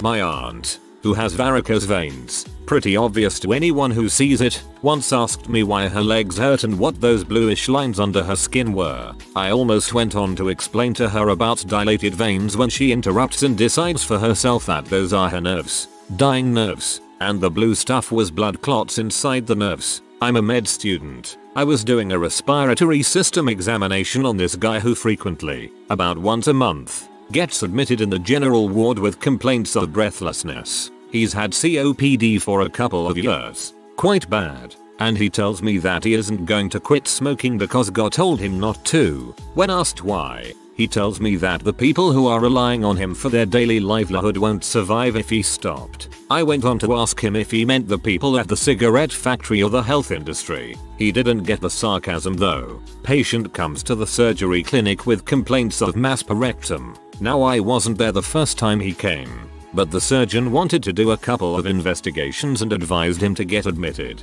The guy decided he doesn't want to. Couple of months later, he comes back to the clinic. Apparently he went to one of these alternative medicine places or whatever, and they had tied this metal wire, not exactly sure why, around the mass. By then, this mass has eroded through it and was bleeding and had gotten much bigger. Turned out to be a cancerous growth.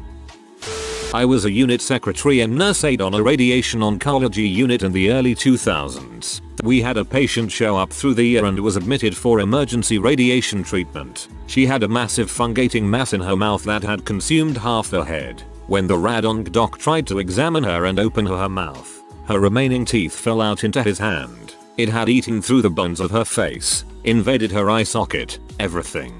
Doc said it was the worst case of mouth cancer he'd seen. According to her husband, she had a small lesion on her hard palate, and upon receiving the diagnosis of an early stage squamous cell carcinoma, she decided to treat with essential oils and things like frankincense because chemo was poison. Her husband said he had tried to reason with her, but she was adamant about the natural treatment. She died in agony shortly after.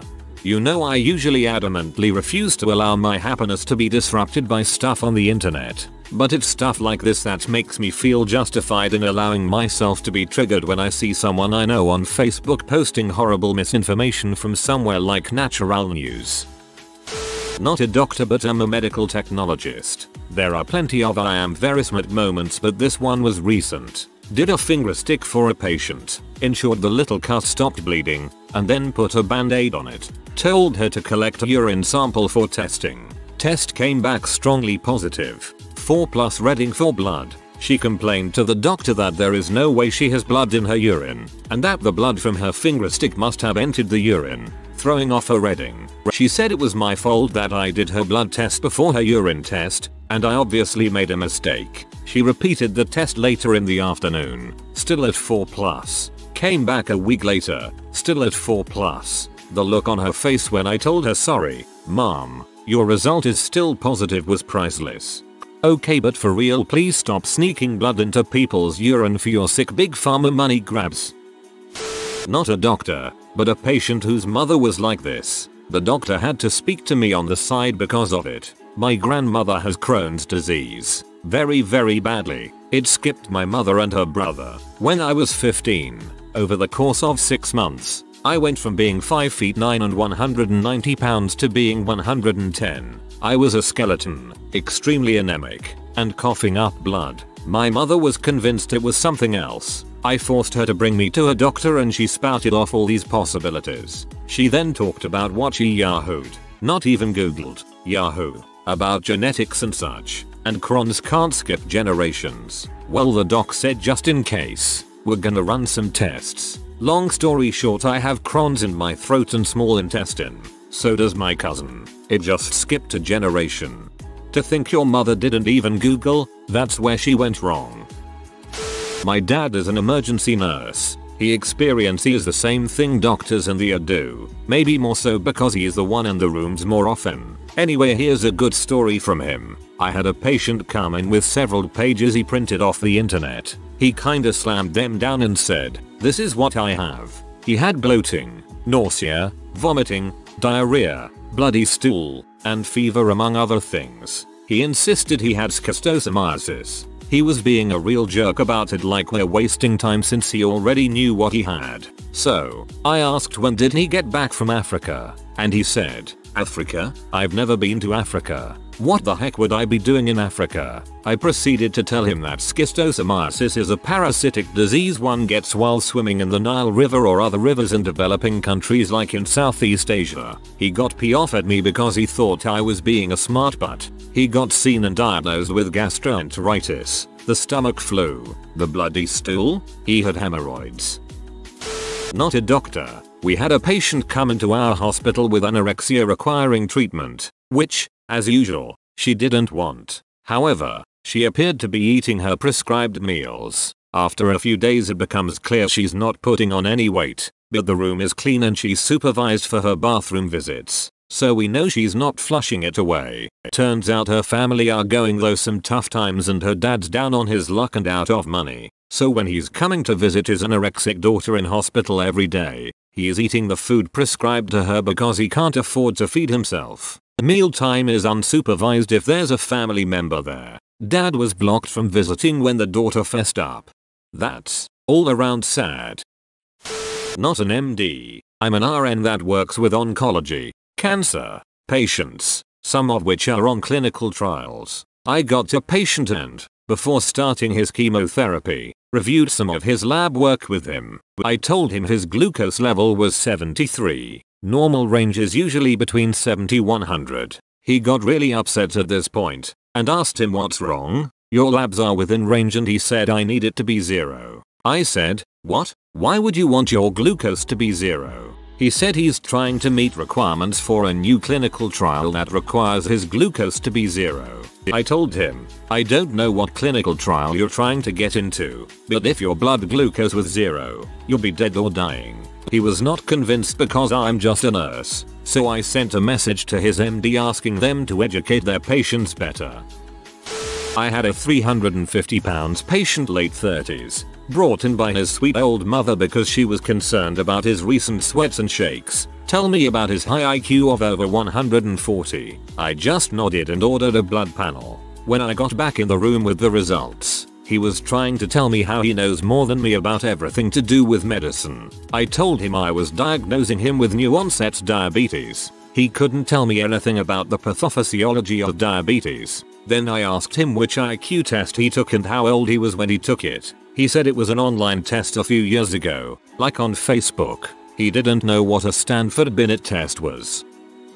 Anytime someone refuses to vaccinate their kids, here's just a small sample of some of the reasons I've been given. 1. Causes autism. 2. Made from aborted babies. 3. Big pharmacy scam. 4. Unnatural.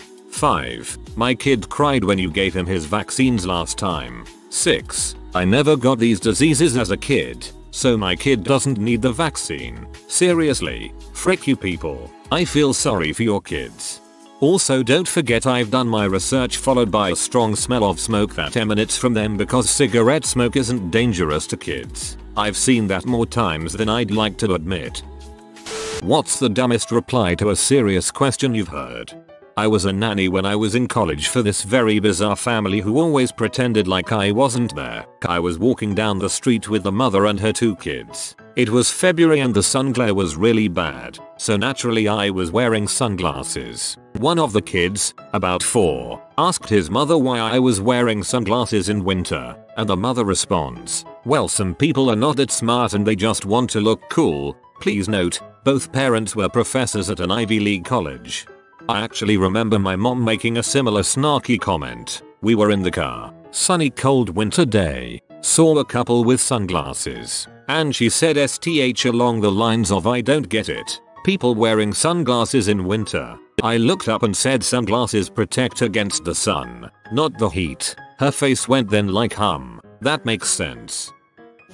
My friend was a second year med student and she was walking through the main floor of our hospital in scrubs. Stopped by a passerby asking for directions. She was asked, "Hey, where's the PET CT?" She said, I think there's one in the nearby mall." The man looked at her confused and was like, "The PET CT is in the mall?" She replies, "Yeah, like the second floor I think. It's not called Pet City though. It's called Pet World, I think." Do you think I am looking for a pet store? 2 years of medical education and common sense returned to her in that moment and said, "Oh my god, no, you mean the scan. It's down that hall on the right, I'm so sorry." He shook his head walking away and we heard him say, "I wish I was looking for a freaking pet store."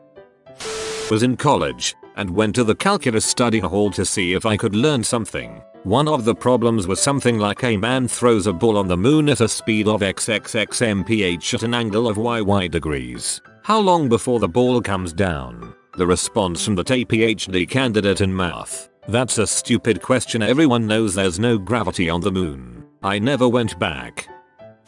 Me writing a construction bid. Is the standard flooring for these units going to be tile or vinyl? The client: yellow. Love it when you give 2 answers as options and a third, unhelpful one pops up instead. In my high school physics class, the teacher asked what was the unit for time. This girl screamed kilograms. After that you could see the teacher lost hope on all of us. You measure time in kilograms though. Back in India, my company had hired a motivational speaker to give a speech at an event. There were 300 odd people with senior people of HR also in audience. Everyone was bored, but the lady instructor kept on going on how to build self-confidence. Sensing that people are not interested, she started getting audience involved. I, being a backbencher as always, did not care about it at all. I thought she would stay in front. I was feeling sleepy and not paying any attention to it. After some time I saw her coming to the back. She suddenly stopped next to me and asked me, "Are you motivated?" I was not sure what was going on. I answered, "No, I am Dave." Half of the crowd started laughing. She was taken aback by my answer and did not know how to respond to this. She did not come to the back to ask questions after that. When accused of nepotism after giving his son an important role as a politician, Brazil's president said he has to be someone's son. Why can't it be mine? Truly an argument you can't fight back. I mean, what is nepotism really? It was actually me who said the dumb reply. This was when I was younger, just by the way, texted to me by a friend. "Can I take a rain check?" A few minutes later, I text back, "Nope, no rain." I had literally checked the weather for the day. I was a socially awkward idiot. So, yeah. That's hilarious and I can't wait to say it to the next person who asks me for a rain check.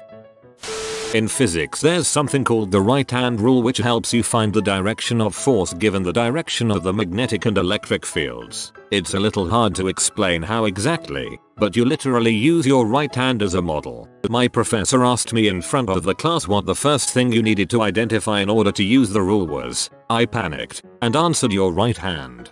I mean, you weren't technically wrong.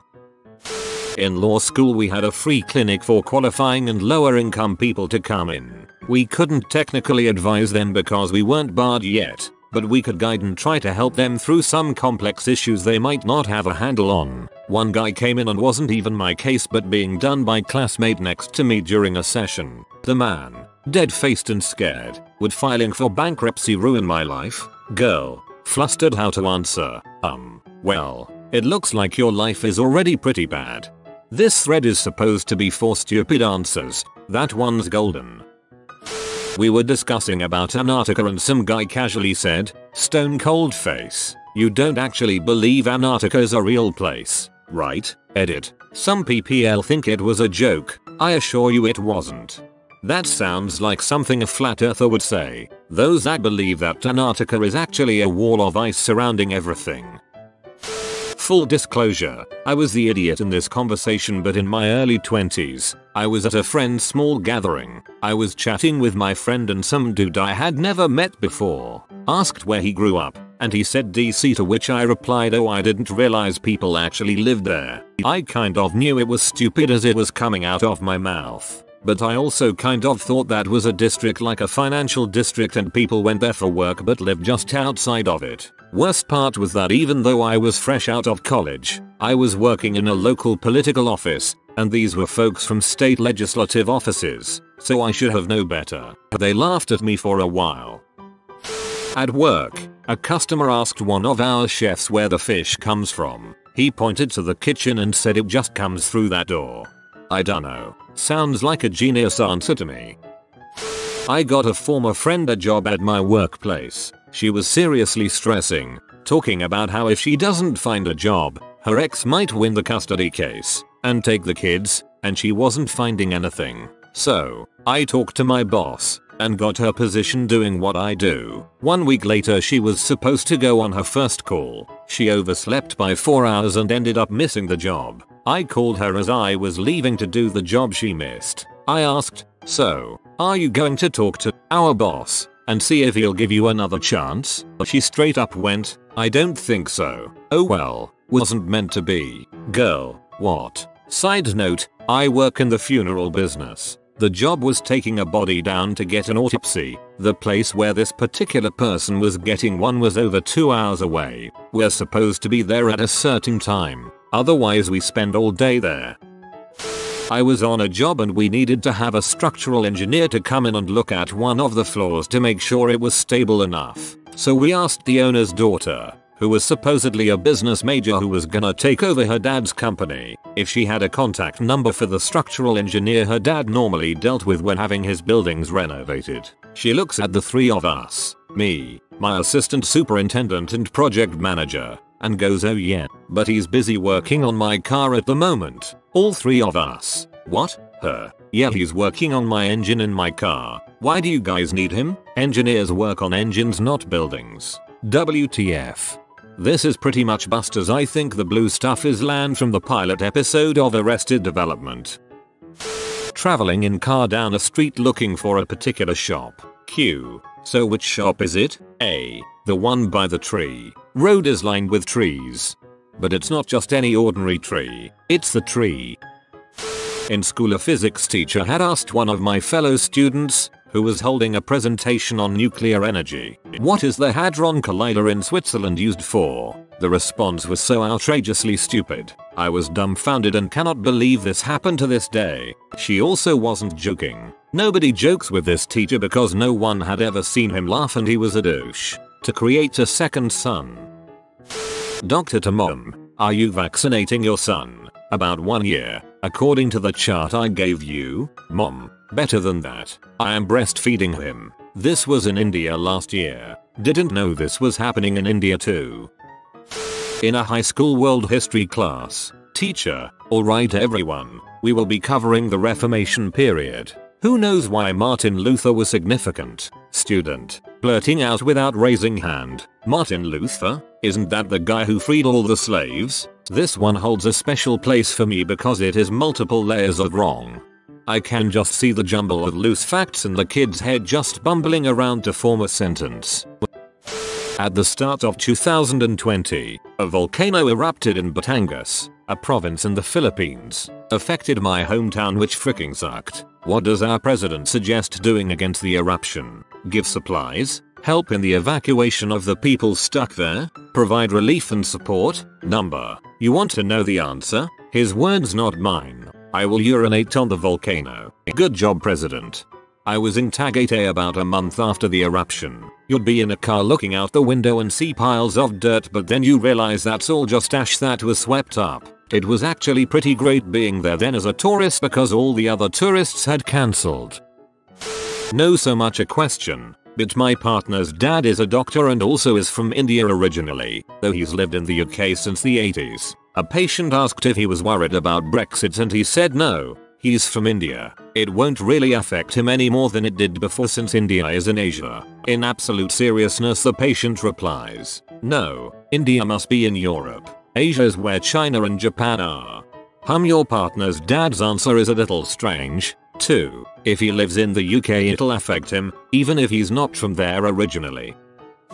Hope this story fits here. I helped a friend, Bob, get hired working in the back room of a retail store. I was good friends with the manager, Tim, and I would periodically check in to see how Bob was doing. I was a manager as well at the time at a different location. Tim was very pleased with Bob's work ethic and productivity. I talked to Bob and he said he was enjoying the job. After about 5 or 6 months I got a call from Tim asking if I've talked to Bob recently. I replied no and asked if everything is okay. Tim informed me that Bob has been a no-call no-show for about a week and he was worried about him. I immediately called Bob to see what was going on. Bob informs me that he decided to quit the job. In utter dismay and confusion I shout, "What? Why? I vouched for you. Why would you do that without at least giving me a heads up?" He replied, "Man, every time someone new gets hired they put them with me to train them and that's not my job." Technically he was right, it wasn't his job to train new hires, but what Bob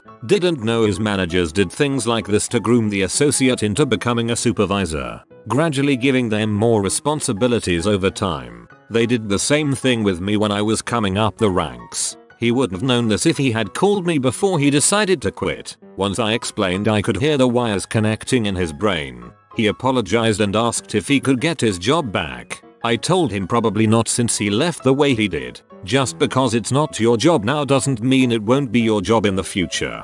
Dang. Out of all the replies here I think this is the one that actually affected the dude's life. Like, doing or saying a stupid thing in front of people is one thing, but this person probably denied himself a better position or pay. Who knows how things could have gone for him if he hadn't done that.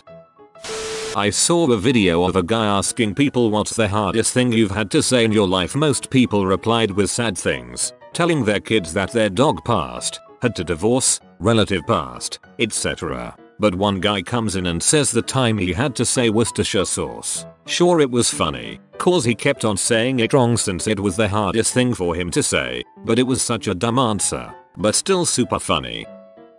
I used to work a video rental store that has since closed down. First week I worked there, a person asked, in store mind you, if we rented out movies. I didn't know what to do, other than just with a stone faced and said yes, of course we do. I wasn't sure if they were serious or not. Working in a video rental store would be great, if it wasn't for the customers. Randall asked my ex-boss, alcoholist pose, if he knew how to do X thing on the system and could show me. He replied with yes and went home. Just a yes and left. Stack overflow eye roll. A middle school music teacher asked the class why it's called a quarter note. One kid, quite seriously, replied, because they're worth 25 cents each. What an idiot. Everyone knows a quarter tone is actually 50 cents.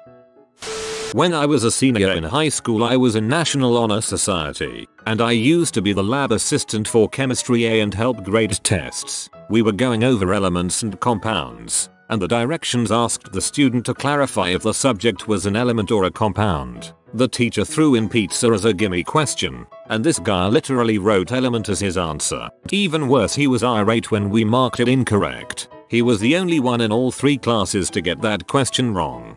To be fair, I would argue that classifying pizza as an element or compound misrepresents the subject.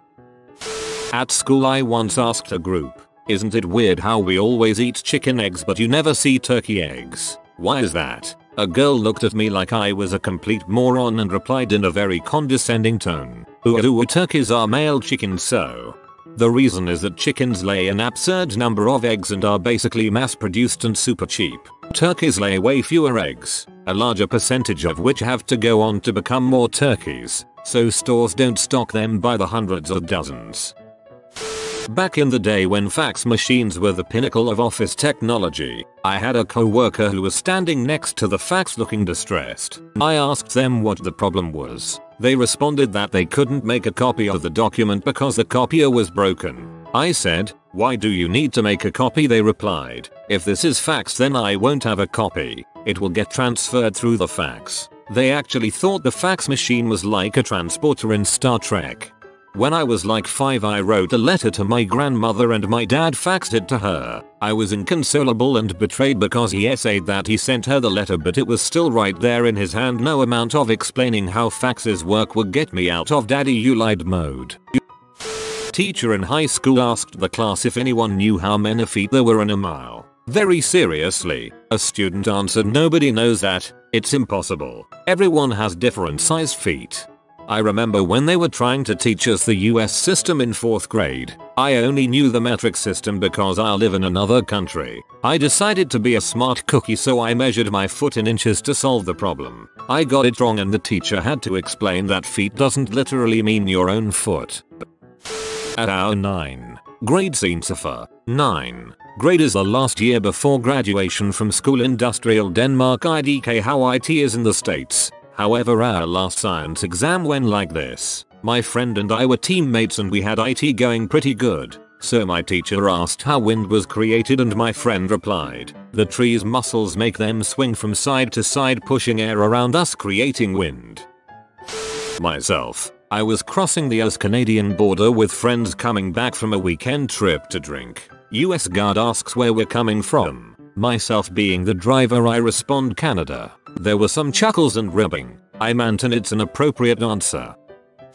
Astronomer here. Maybe not quite what OP had in mind, but it is depressing how many people will ask me a serious question about, say, black holes, head the explanation, and then dismiss it with a yeah but I don't believe in relativity or whatever theory they dislike. Like, okay, I guess you can believe in whatever you want, but the universe isn't going to conform to that in how it works. And it goes without saying that these people have very rarely taken an actual physics class and understand what they're dismissing. They've just read some articles online and think they're now experts. Gravity is a conspiracy to prevent us from walking on the ceiling so that they can sell us more floor. I guess this probably doesn't count as it's more of a dumb question. At work one day I was given a gift from a coworker. It was a bracelet with silver beads. The beads signified the dots and dashes for Morse code. In Morse code the bracelet design spelled out frick you. Another girl that we worked with asked me with a straight face, Morse code is the same thing as sign language, right? Left double quotation mark. Another coworker who wasn't exactly bright chimed in and said yes, that's the exact same thing with the hand signals. I had to leave the room.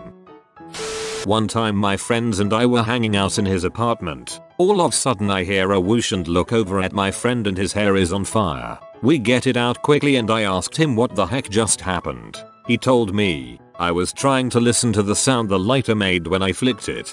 I'm gonna guess you guys were smoking, cause I could definitely see my dumb butt having had done this back in the day. Works in IT.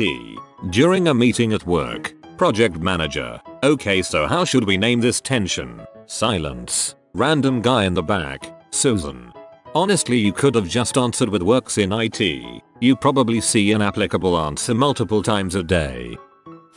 I worked at a place that served coffee and ice cream. I asked a customer what she wanted to order and she replied with, "Are your milkshakes cold?" From a beauty pageant. Sadly, I haven't been able to find it. Q. What are your opinions on affirmative action? A. Well, I believe we should be affirmative in all our actions. That's a question that's unfair to ask of smart people.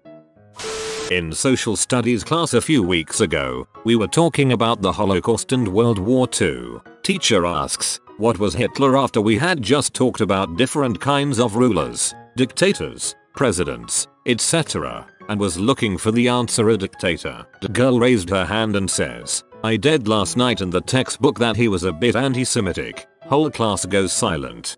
A bit. Just a smidge.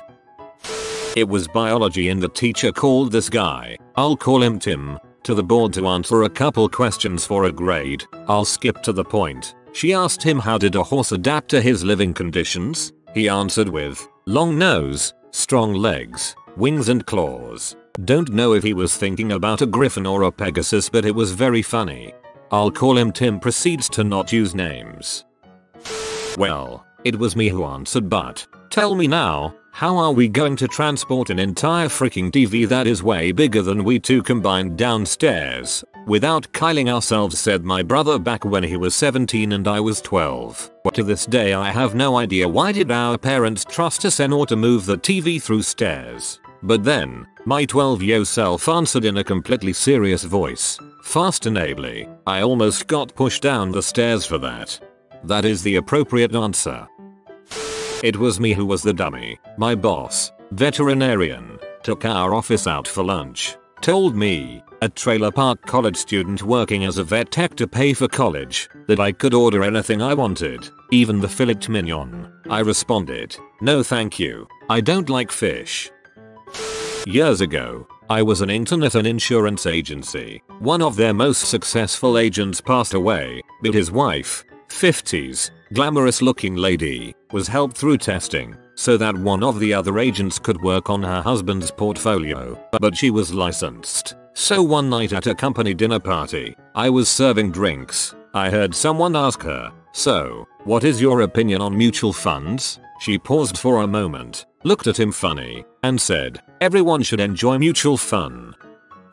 I used to work as a manager and coach, was hiring for a seasonal sales position, and this girl comes in for an interview looking pretty well dressed and eloquent. Halfway into the interview I ask her what her hobbies are and what she liked to do with her time off. Turned out she was a vegan who mentors new vegans. I asked her if she would be comfortable handling leather products. Her, of course, as long as it doesn't come from animals I'm totally fine. Me, but most leather come from cows. Her, but it's vegan right? Apparently she never knew that you could dye leather all colors. She thought cow leather equals white and black. She was carrying a Coach bag. College Redditors, what's the stupidest comment a classmate has ever made during a lecture and pee off the professor? Are cows counted in part of the population? A girl in my history class asked this last year, completely serious. Our teacher looked like he was in pain after hearing it.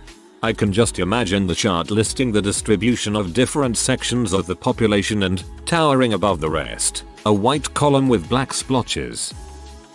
Why didn't the Egyptians just go to Africa and get some slaves to build the pyramids instead of making their own people do it? Wow, that's like 3 levels of hilarious. Is Mars red because all of the animals there died? Girl in my introductory astronomy class a few years back. It didn't actually pee off the professor, but he was one of those really enthusiastic types who was on a roll with his lecture at the time, and this question made him stop dead for a few seconds while he tried to collect his thoughts for an answer. How do dogs in other countries function when their owners say things like pelota instead of ball? Like how do they know what a ball is when the owner talks Spanish? So weird. What the frick?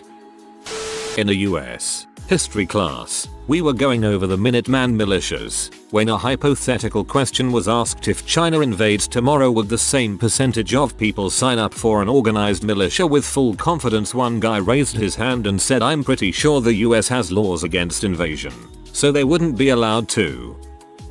I got an eraser thrown at me by trying to answer a question in a computer programming class that I had no business being in. I signed up for basic programming, thinking it would be an intro thing to computers, not realizing that basic was a programming language. God, that sounds hilarious. They should probably put a disclaimer in the syllabus. We were talking about phases of the moon, and our professor said something about the new moon and the full moon. One bright student asked, and I quote, "We have 2 moons?" The look of "they can't be that stupid" and the ensuing conversation was awesome. Made my semester.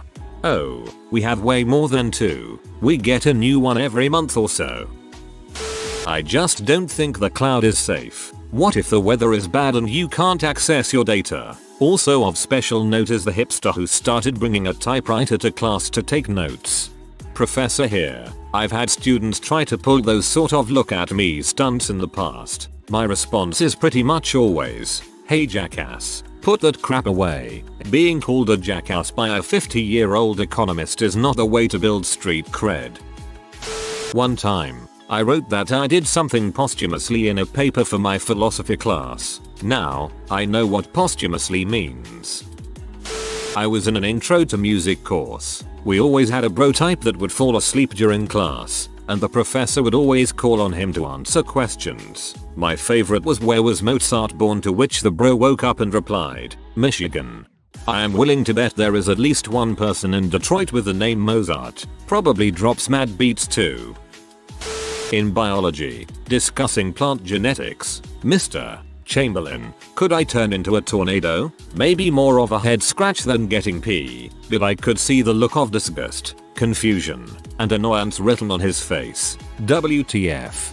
First you stick your arms out, then you start spinning really fast, and then you eat a bunch of sharks. I'm in culinary school and on our egg making day the chef was going through a PowerPoint on egg cookery. At the end of the presentation he asked if we had any questions. One kid raised his hand and asked the immortal question. Chef, what does "be you turd" mean? Silence. Just stares that could cook the eggs we were using in class. He meant buttered. Needless to say we never let it go. Typical hippie chick on the first day. Is this class going to cover non-Western contributions to history? The class was history of Western civilization. I can almost hear the audible sigh the professor had to give after they heard her ask that. A guy sitting next to me once asked the political science professor if King John was really threatening to nuke America. Everyone was confused, and so the guy repeated King John a few times but said it more slowly as if we were all idiots. And then finally said, you know, the king of North Korea. He thought Kim Jong-un was King John. He thought he was a king named John. Junior took over when King John died. King John died because King John ill.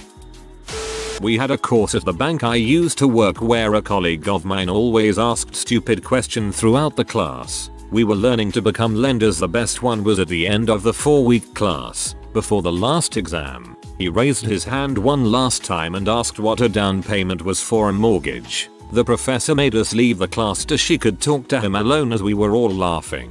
He didn't show up the next day. Hello and welcome to explanations for the 2008 crash. Once had a fellow classmate come into a biochemistry lecture, quite drunk from a couple of pints at lunch. The lecture was on the reactive oxygen species or ROS to a brev. So within the first 5 minutes of the lecture, the speaker says ROS like 10 times and this squiffy student stand-ups and yells, I keep hearing you talk about ROS. But what about Rachel? Whole class lost it. Lecturer did not. Also, someone else asked if touching two open wounds together would result in both people having AIDS, when neither have it. I was in a pretty high-level aerodynamics course. This particular class, our professor was going over some Fourier series stuff, deriving principles for us. The kind of crap that we would really never understand, but have to learn about anyway. So, the whole class period is spent doing these long, boring derivations. Right at the end, one kid raises his hand. The following conversation occurs. Kid up, can you go over that part again? Professor, what part specifically? Kid, the whole thing. Professor, number. During a lecture on the history of the civil rights movement and segregation in South Carolina, a student asked something to the effect of, why do we have to listen to this liberal nonsense? The kid seemed to believe that racial segregation never happened in the South, and that Democrats made the whole thing up. The professor was on the staff of the governor that pushed for integration, and the guest speaker was a civil rights leader who had been beaten and arrested during the sit-ins. So essentially, this person was a segregation denier, like how we have Holocaust deniers or moon landing deniers. And just like that, I cannot fathom how someone can even begin to think any of that was made up. What the actual frick, people? The worst I've ever heard was, we should round up all of the illegal immigrants, ship them to the Middle East, and when they kill 5 terrorists they can have a green card. Kid was completely serious and pretty happy that he had solved 2 world problems. Pretty much any statement starting with we should round up and referring to humans is going to end badly. Professor, today, just do all the even numbers. Student, just to clarify, those are 2, 4, 6, and 8, right? The professor left. A helpful student said yes, those are the even numbers. What an odd story. I had one of those let's push boundaries advanced writing professors in college that everyone had to eventually take to graduate. I thought he was cool, he was unconventional, a little out there, and definitely exposed me to things and arguments my young mind wouldn't have sought out on my own. Anyway, one day he wanted us to calmly sit and ponder out a question, and he liked to do a small chime to relax us. He did this 3 times and this one girl in class just flipped out saying she didn't believe in some Asian religious BS. He wasn't even Asian, and said she'd call her dad to yell at him. The professor just walked to the door and opened it. He said he didn't have room in his class for close-minded airheads who can't even tolerate things outside their comfort zone. This is the most college moment in this thread. All sex is rape. posited by a middle-aged lady in our criminal law class. In law school, professor quietly had a stroke, then said that you cannot have a legal regime where everyone is a criminal. He then shook his head in a disappointed fashion, cutting off all further discussion on that theory. Black people should have their own league of sports because they are genetically faster, stronger, because only the fast, strong slaves survived. Sociology 101. The black professor actually stepped outside for a minute before returning and calmly telling her why she was completely wrong.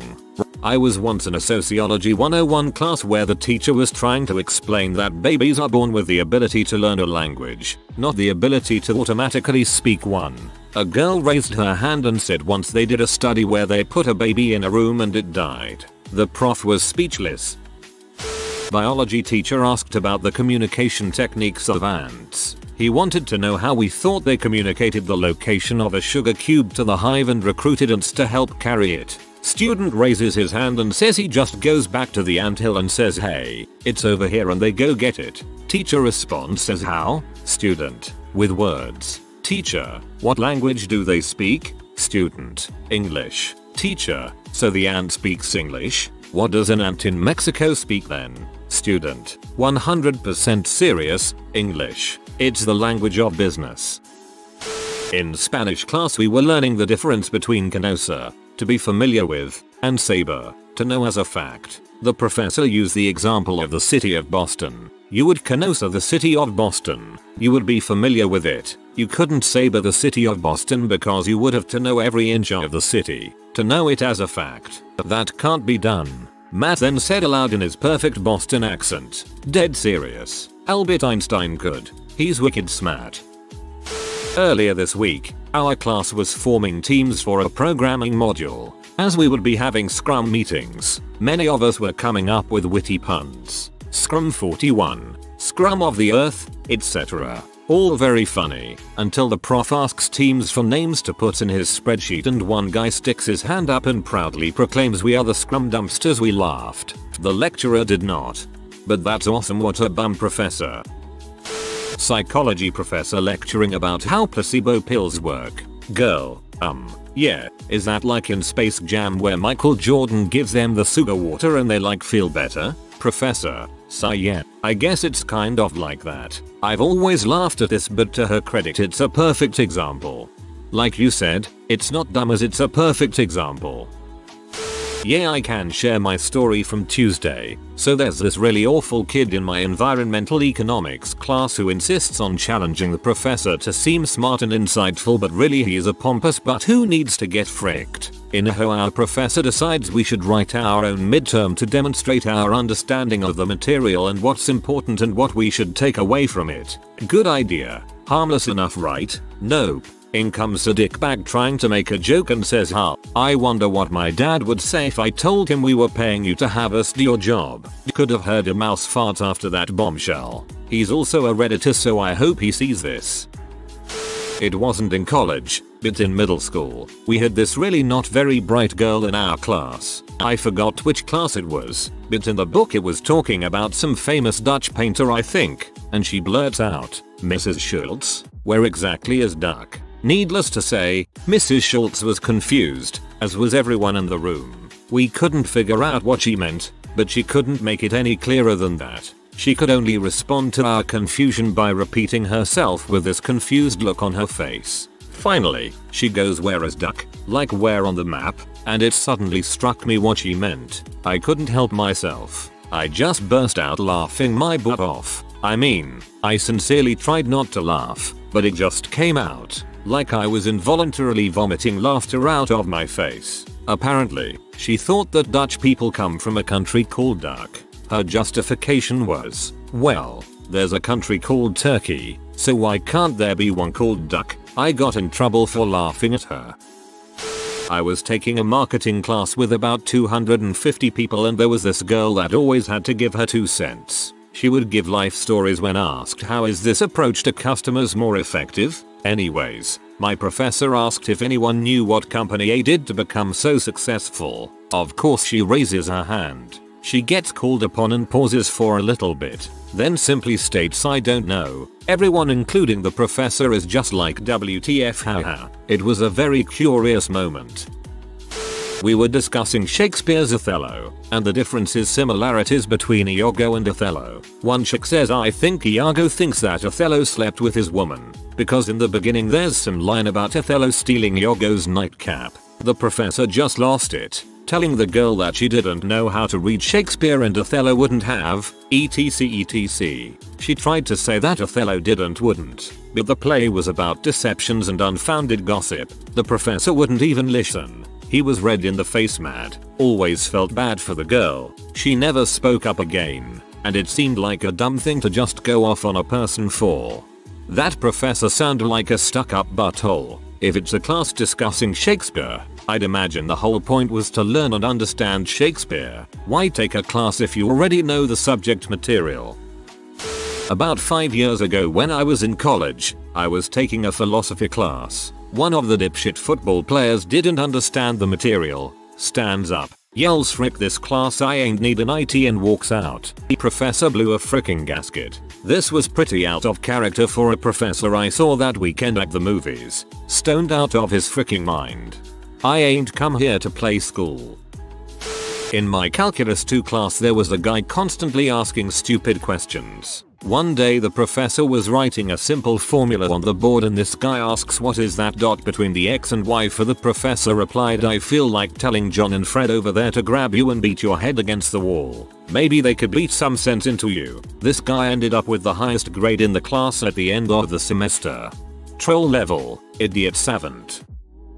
In microecon we were talking about supply and demand. The scenario was that there was a frost in Florida so the supply of orange juice went down. A weird guy who was always on his computer not paying attention in the back of a 300-person lecture hall said what if someone likes frosty oranges? Everyone just turned their head in confusion but the professor couldn't understand him so he had to repeat it 3 times causing even more second-hand embarrassment.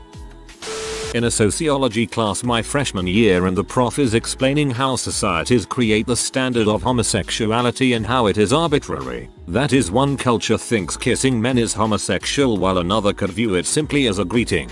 This one kid could not wrap his head around the fact that kissing another man on the cheek was not gay. 15-minute argument ensues and this kid is obviously going nowhere quick so finally the prof breaks down and screams. Prof, is it gay to give a hand job? Student. Heck yeah. Are you freaking stupid?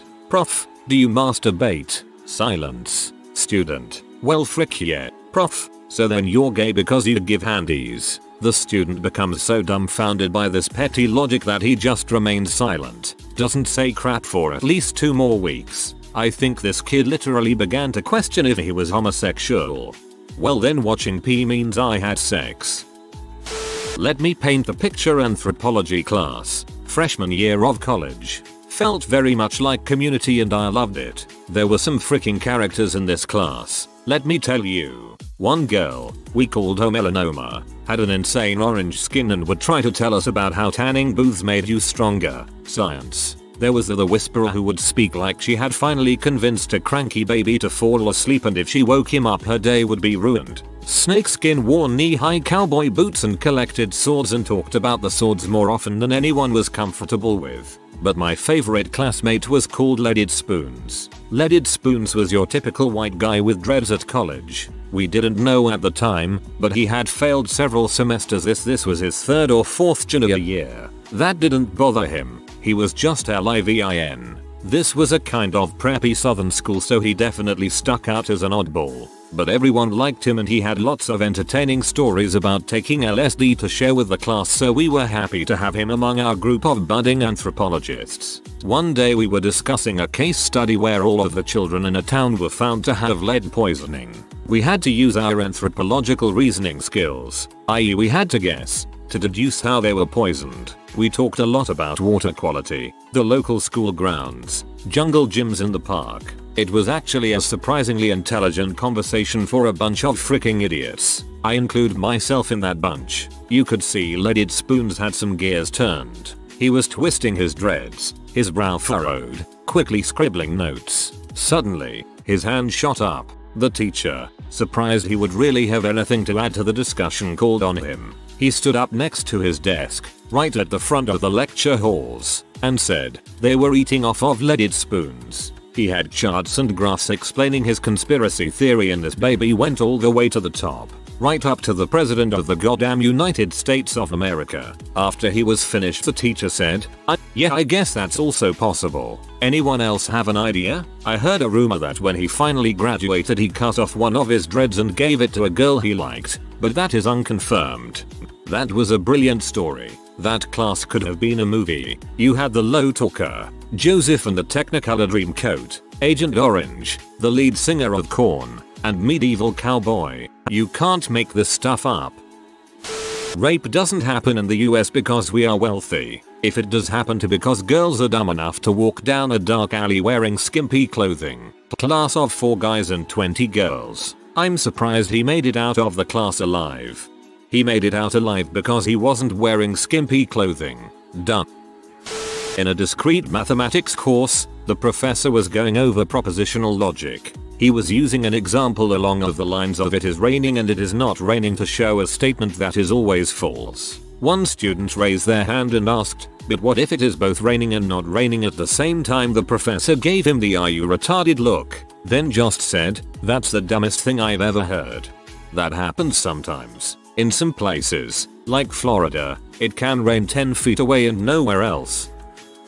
In a world civilizations class, we had times during the class that we would discuss current world events. The topic of the Iraq War came up, and people were having a decent discussion of the topic. Out of the blue, one girl raises her hand and says all of those people are crazy and there's really no sense in trying to help them. I think that we should just nuke the whole place. She was referring the Middle East in general. The whole world would be better off. This obviously took everyone off guard. Our professor quickly responded with something like, well, that's an unreasonable response to the situation. Obviously we can't just murder hundreds of thousands of people. She didn't say much after that episode, and everyone pretty much thought she was bat crap crazy after that. That's actually not an unpopular opinion where I live.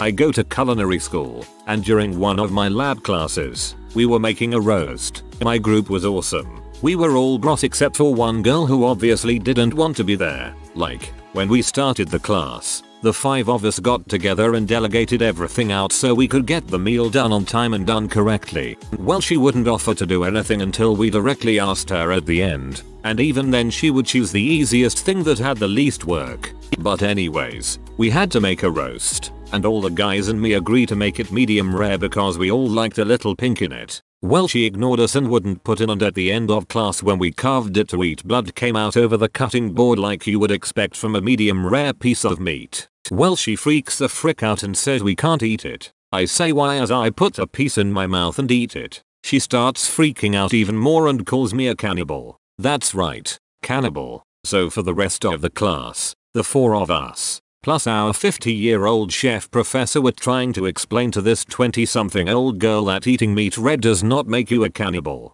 She would not listen to us. Not important to the story, but the red juice from meat isn't blood, which actually would have probably been a good point to make to her. Wait, there are buildings in Africa? Like, actual buildings? I thought everyone lived in huts. My black classmate, to my Nigerian professor, like, straight up born and raised in Nigeria. I live in Alaska and the amount of people who think I live in an igloo is astonishing. Wait, Rosa Parks was a real person? I know it's an Outcast song. Proceeds to sing part of the song. College English class in a very culturally diverse area of the US. I don't know how one could make it at least 2 decades on the planet without knowing that one. She had some other gems as well, so suffice it to say she was just dumb. To be fair, it is a great Outcast song. In American history, 1845 to 1865, we had to read a book written by our professor, who is a very well-known scholar of the Civil War, race relations, slavery, etc. Anyway, one day, we're discussing one of the chapters, and this kid keeps referring to the slaves described in the book as the dreaded N-word. All of us students are looking at each other like, holy frick, is this happening right now? The professor stops and point blank asks, what do you think you are doing? To which this numbnut says, what? You refer to them as that all the time in the book. At which point, the professor totally loses it. I am a nationally renowned scholar on the topic, and if you actually read the freaking book, you would know that I'm referring to primary sources. I can do that. You cannot. Not to refer to a Leslie Carter song or to face the Carter family's fine name, but I was like, wow. Upvoting for reminding me that song existed. Graduated already, but in physics, what is the speed of darkness?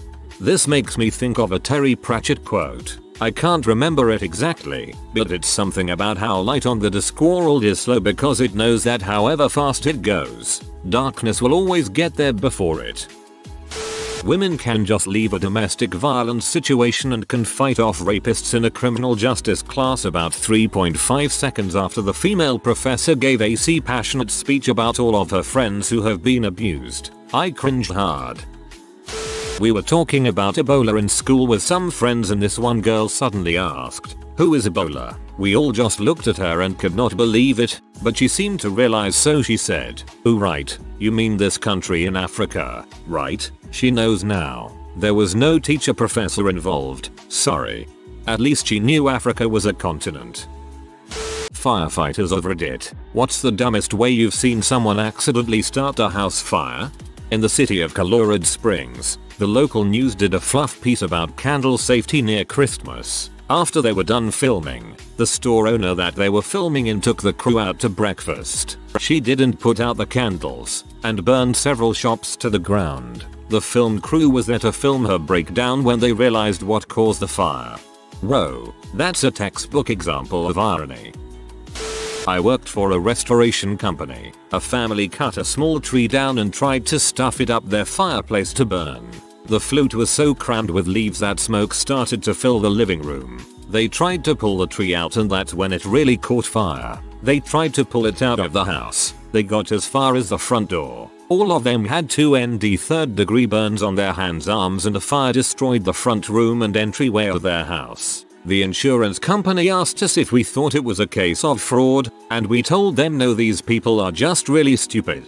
That is the stupidest thing I've read all day, and I spent an hour in an AskReddit thread about the stupidest demands IT workers have gotten earlier.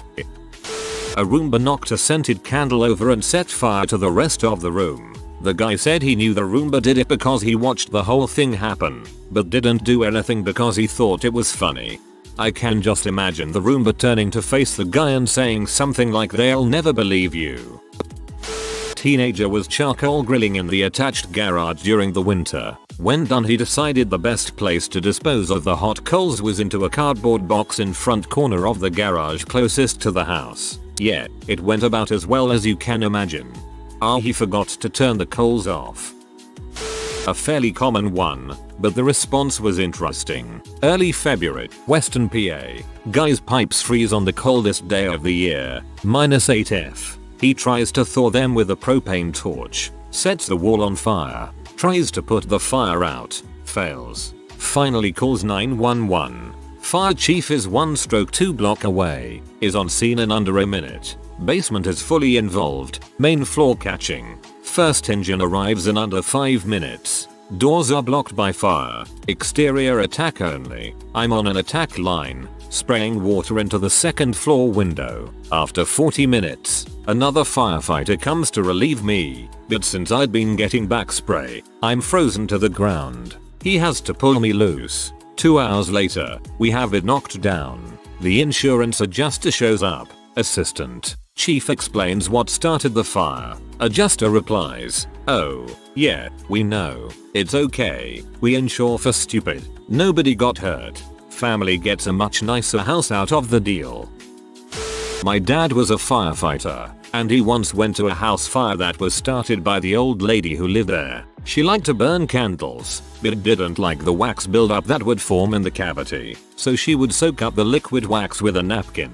She was doing this when she accidentally brushed a wax-soaked napkin up against the flame. She panicked and threw the napkin into the trash, where all the other wax napkins were. As the trash can exploded into flames, she fled the house, but not before she went to her oxygen tanks and flooded the house with pure oxygen, because she thought that it would smother the fire.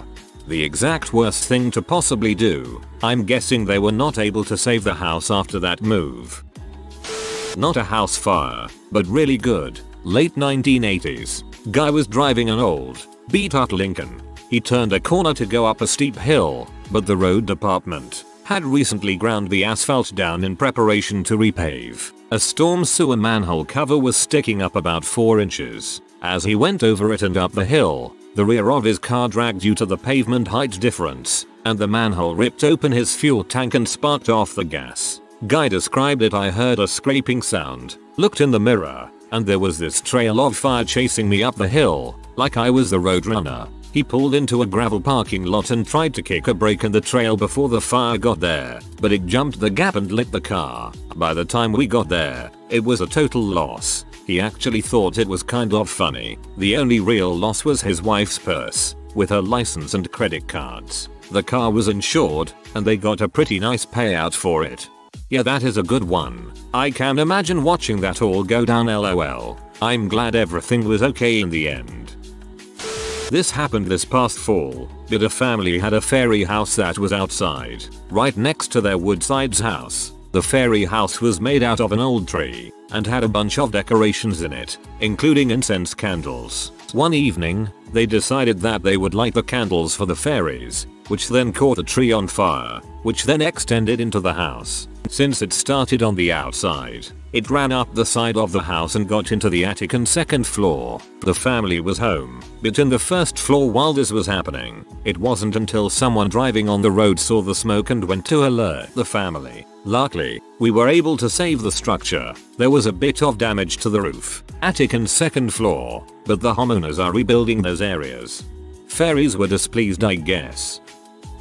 In college, a girl in the dorms was making popcorn which, not sure how but somehow, caught fire in the microwave. She didn't want to get into trouble for it, so she grabbed the flaming bag of popcorn and threw it into the nearby trash can, then proceeded to cover the fire with paper towels to smother it. She actually thought it would work. It did not work. I came back exhausted after work to find the dorm building surrounded by fire trucks. College students are really something else. My school is a nursing and engineering school, full of the people that will be staffing hospitals and designing the technology of tomorrow. I cannot tell you how many times I was awoken in the middle of the night because one of these beacons of the future got stoned and put a burrito in the microwave with the foil still on it. Based on the stories from relatives, the answer is by allowing 10 years worth of dry lint to accumulate inside the machine until it just bursts into flames. It was not an isolated case. Was in my local paper. Turned out to be my friend's older brother. He tried to smoke out bees in the loft and set fire to the insulation in the loft and burned the whole house down. Dusts off hands. Well, we ain't gotta worry about bees no more. My father was a Boston firefighter for 30+ years. One of his more memorable stories was a foreign family who had ripped up their cast iron bathtub and built an open flame underneath the tub. They used the tub as a giant oil fryer. Naturally, this didn't work out very well and the house caught fire. To add to the insanity even more, the family absolutely refused to let my dad and his co-workers in without taking their boots off, which of course, they couldn't agree to. Just crazy. I was a chef before I was on a volunteer fire department for a bit, and this was at a restaurant down the street from my old one. Cooks at this restaurant forgot to plug the drain in the deep fryer. So what happened was they put oil in a fryer, which drained immediately, right before lunch, turned on the empty fryer, and that's when the coils caught fire. So not only did they spill 5 gallons of oil, burn a fryer, fill a restaurant with smoke and kill the service day, this was the second time it happened. My uncle is a firefighter. The answer is Christmas trees. They dry out, they become a ticking time bomb. He used to do an annual demonstration where he'd let a Christmas tree dry out for a few months, then take it outside and ignite it. The flames would shoot 40 feet in the air and the tree would be gone in a few seconds. It was mightily impressive to behold, and I'm sticking with artificial trees. Firefighter here. One extremely cold night, the temperature was -11, wind chills 40s. This guy tries starting a fire in his fireplace and couldn't get it started. He decides to use gasoline, dumps 1/2 gallon on the firewood stacked by the door and the other 1/2 onto the wood in the fireplace. As he attempted to light the fire, he couldn't get the lighter to work. Now the vapors are really starting to build. He then goes to the kitchen, which adjoins the room with the fireplace, to use the stove to light some newspaper. As soon as he turned the knob on the stove, the igniter lit the gasoline vapors. The living room was instantly on fire. The vapors singed all his hair and got first-degree burns on his hands and face. We on the other hand spent the next few hours in the extreme cold. Flash ahead 3 hours, the firewood outside has somehow ignited and we have to go back. The second fire had some time to really grow. Middle of the night, everyone in bed, no one around. Longest coldest night of my life. All because some fool decided to use gasoline to start a fire indoors. General rule is to never bring gasoline inside, even just because of the fumes.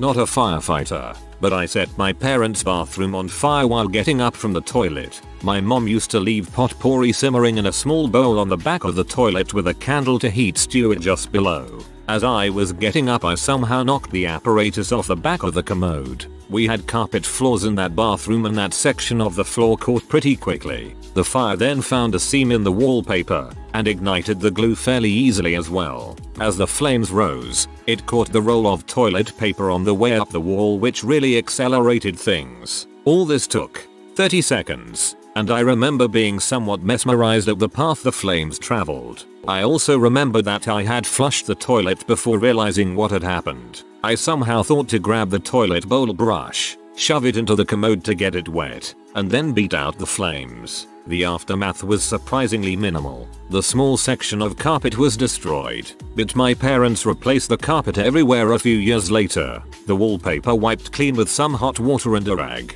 And thankfully there was only a little permanent smoke damaged on the ceiling, which has seemed to fade over time.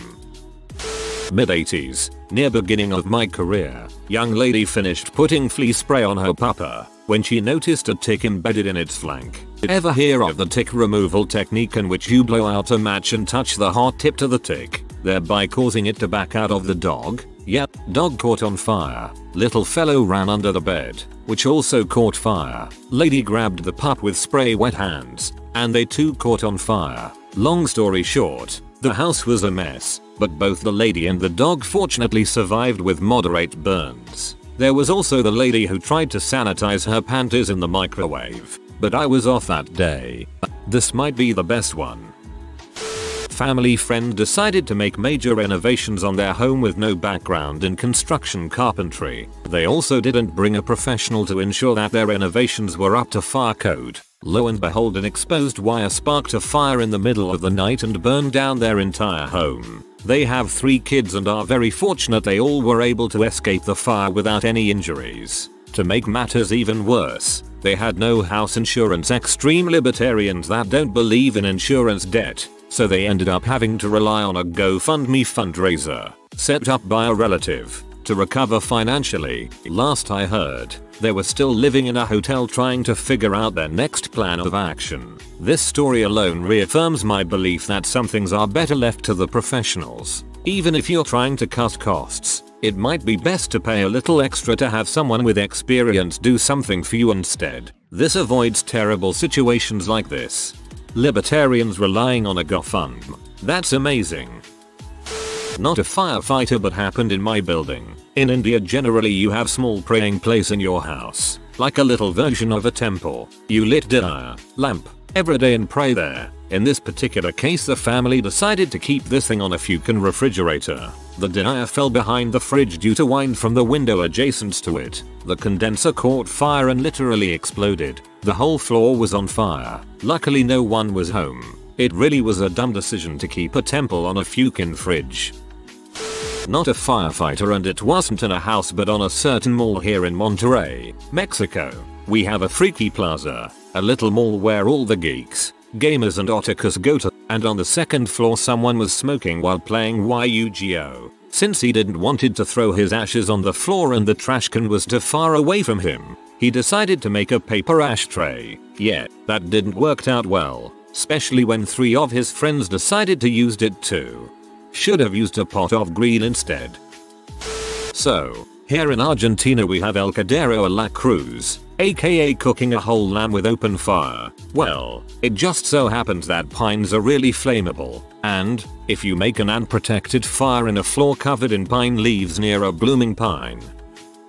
Once my neighbor stole 15 propane tanks and decided to make a DIY blowtorch. By neighbor I mean he lived below us. We were giving him our basement. He almost lit the house on fire, but then he tripped on something and fell over. The next morning we looked and saw it had burned a little bit but not much. He was also very drunk that day. Once we lived in a basement suite and the people who lived above us were making toast at 2 AM and they used a fork to get it out, but the fork hit something so the toaster caught fire and my mom tried to wake me up, but I just pulled my blanket over my head and said I just want to sleep a little more, and then my mom said the house could burn down and I was the first one out of my house. My neighbors forgot they had ferrets inside. We grabbed our dog but they didn't grab their ferrets. The fire department came but my neighbors could have put out the fire if they unplugged the toaster and putting baking soda on it. No, the poor little ferrets. Someone tried to make a gummy bear lamp like an Icoli to test it really gonna burn. And then his house was on fire. That episode scarred me for life. Every time I use fire my mind goes there. Not a firefighter, but the apt building I stayed in had a pretty good fire. Guy threw a lit cigarette in a coffee can full of butts. It was on the far end of the building from us, so my upstairs neighbor and I got to stay. Everyone else had to move. We were dealing with water leaks for almost a year after that. It took them that long to sort out insurance stuff and make repairs. Finally put on a new roof a few weeks before we moved.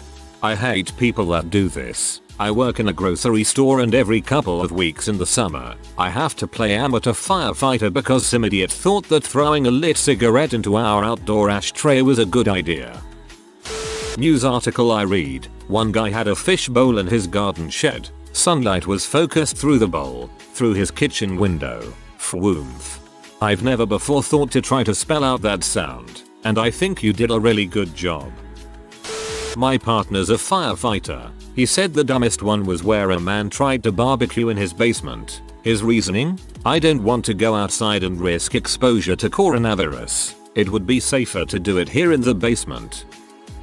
I have been a firefighter for 20 years. The dumbest way I've seen a house fire start was when people squatting in a basement decided that a space heater would be handy in drying their clothes. Then they waited 15 minutes before calling for us. Trying to put out with a garden hose into the basement on a 5-degree night. They burned down their home and the one next door.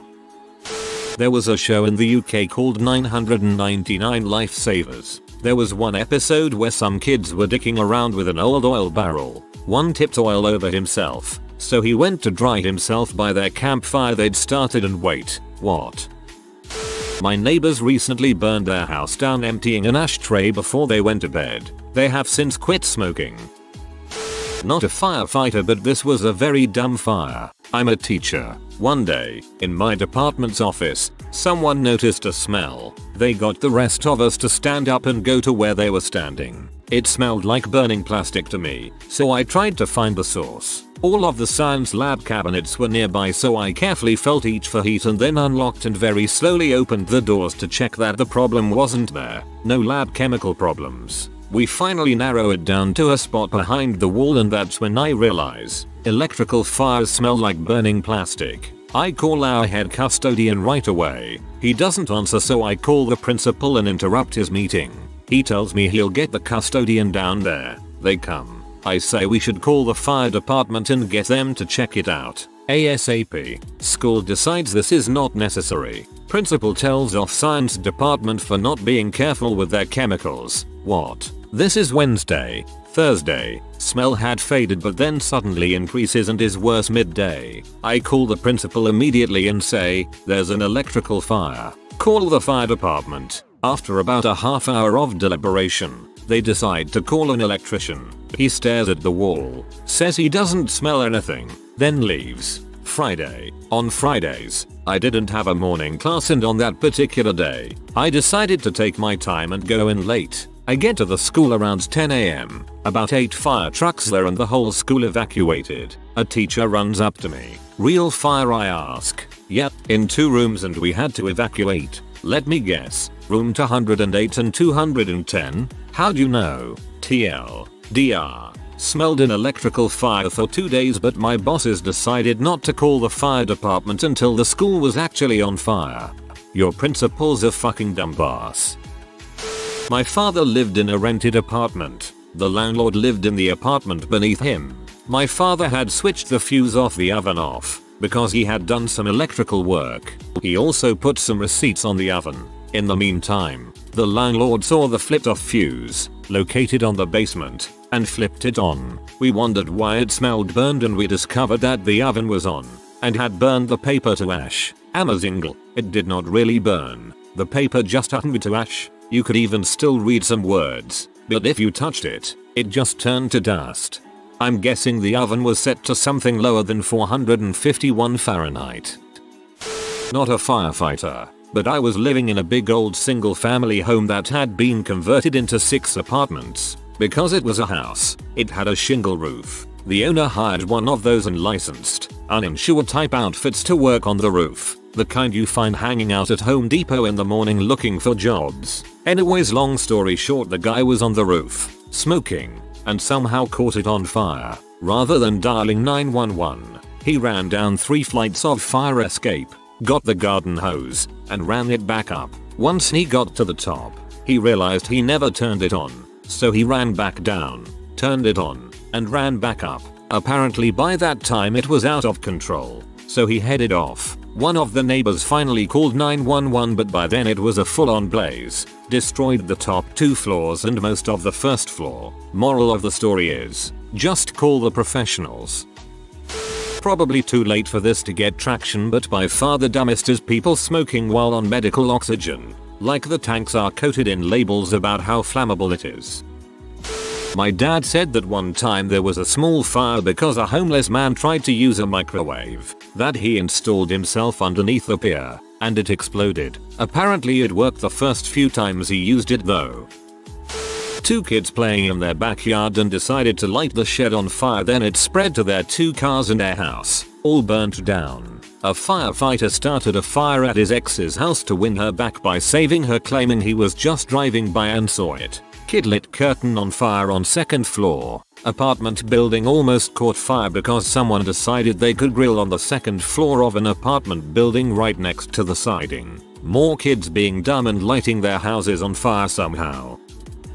At the time my dad was assistant chief of the volunteer fire department, eventually moved up to chief. Before you scoff, they were actually very well funded and had some amazing equipment, thanks to a local glass fiber optics corporation. My mother started a fire in the dryer from not cleaning out the lint trap. It was a minor fire, but a fire at the assistant chief's house. First responders for miles showed up. Cops, EMTs, firefighters, and they gave my dad crap for years about it. It was even mentioned at his funeral service. Good times. A guy had a bunch of ants coming through his wall. He started burning them with a butane torch and it ended really badly. He thought it'd be okay because the exterior wall was concrete. Yes, some people are that stupid. Most of the fires I've seen have been started by the usual stupid. Unattended candles, smoking in bed, smoking on drugs and passing out, unattended kitchens, etc. The weirdest one I've been to was a porch fire caused by sunlight refracting through a glass hummingbird feeder. The ones we can never get to on time are kitchen grease fires doused with water. Those people are lucky to get out of the house at all. Not a firefighter, but our next door neighbors built a brand new house and moved in. The last item to finish was stain the deck. After the painters were done with the first day, they took all the stained rags, stuffed them into a plastic bag and left them next to the house. Sometime after midnight the rags self-combusted, caught fire and burnt the house down. I'm not a firefighter, and technically it didn't start a house fire, but an ex-friend. Hopefully you understand why it's an ex-friend after reading this. Once wanted to find out what happened if you put paper into a fryer full of oil. I don't know why. Both why he wanted to and why I was friends with him, but he wouldn't listen. He waited for it to heat up, dropped a few drops of water in to make it spit like an angry dragon.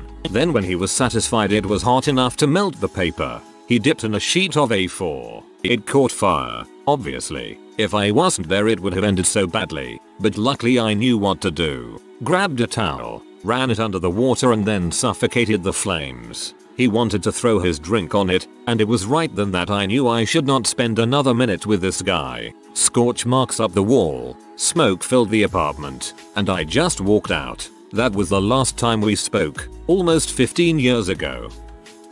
My junior year of college, my roommate almost started our house on fire by smoking weed, dumping the ashes in an empty can, throwing it in a paper grocery bag he used as garbage bag next to his bed, then promptly leaving the house. Thank God I was home and started smelling smoke, getting stronger. I searched the whole house trying to figure out where it was coming from. Every room except his room at first because his door was closed. Called 911. And while I was on the phone with them, I opened his bedroom door and it was entirely filled with smoke but no visible flame. Searched the room while holding my breath and eyes burning from smoke and found the smoldering paper bag. I took it out to the front porch and sprayed with a garden hose to extinguish. Lucky I was home and I caught it when I did, because if his bed caught the whole house would have gone up. No real damage done. Fire dep still came, sirens blaring, and a cop, to whom I stupidly admitted my roommate was smoking pot. What happened here? Me. My roommate was smoking and threw the ashes in a paper garbage bag. Him. Smoking cigarettes. Me. Silence. Him. Pot. Me. Silent head nod. He just threw his hands in the air, disgusted at the stupidity, and left. Worst part was I was living in a house handed down in my family for decades. A family member of mine was listening to the fire scanner for fun, heard the address on the radio, and called the rest of my family saying there was a fire. Got a whole bunch of panicked phone calls. Oh, and my live-in girlfriend's parents were visiting the house that morning too. They weren't super excited about it. What the stupidest argument you've ever gotten into? My wife and I got into a shouting match as to whose friend's wedding we would attend if they scheduled them for the same weekend. Neither was even engaged yet. Trick them into marrying each other. Problem solved. My wife and I got into a screaming match because our broccoli wasn't growing as well as we thought it should, and clearly it was the other person's fault. Our marriage, where the big things matter less and the little things are explosive. Honey, I got fired. That's okay, we'll work through this together. Honey, I moved the cereal to the left side of the pantry. Are you freaking kidding me? The right side is clearly more easily accessible. I want a divorce. I was living with a buddy and we were getting on each other's nerves. One night we were arguing about whether to break spaghetti noodles in half. I finally said, "You cook yours your way, broken, and I'll cook mine unbroken."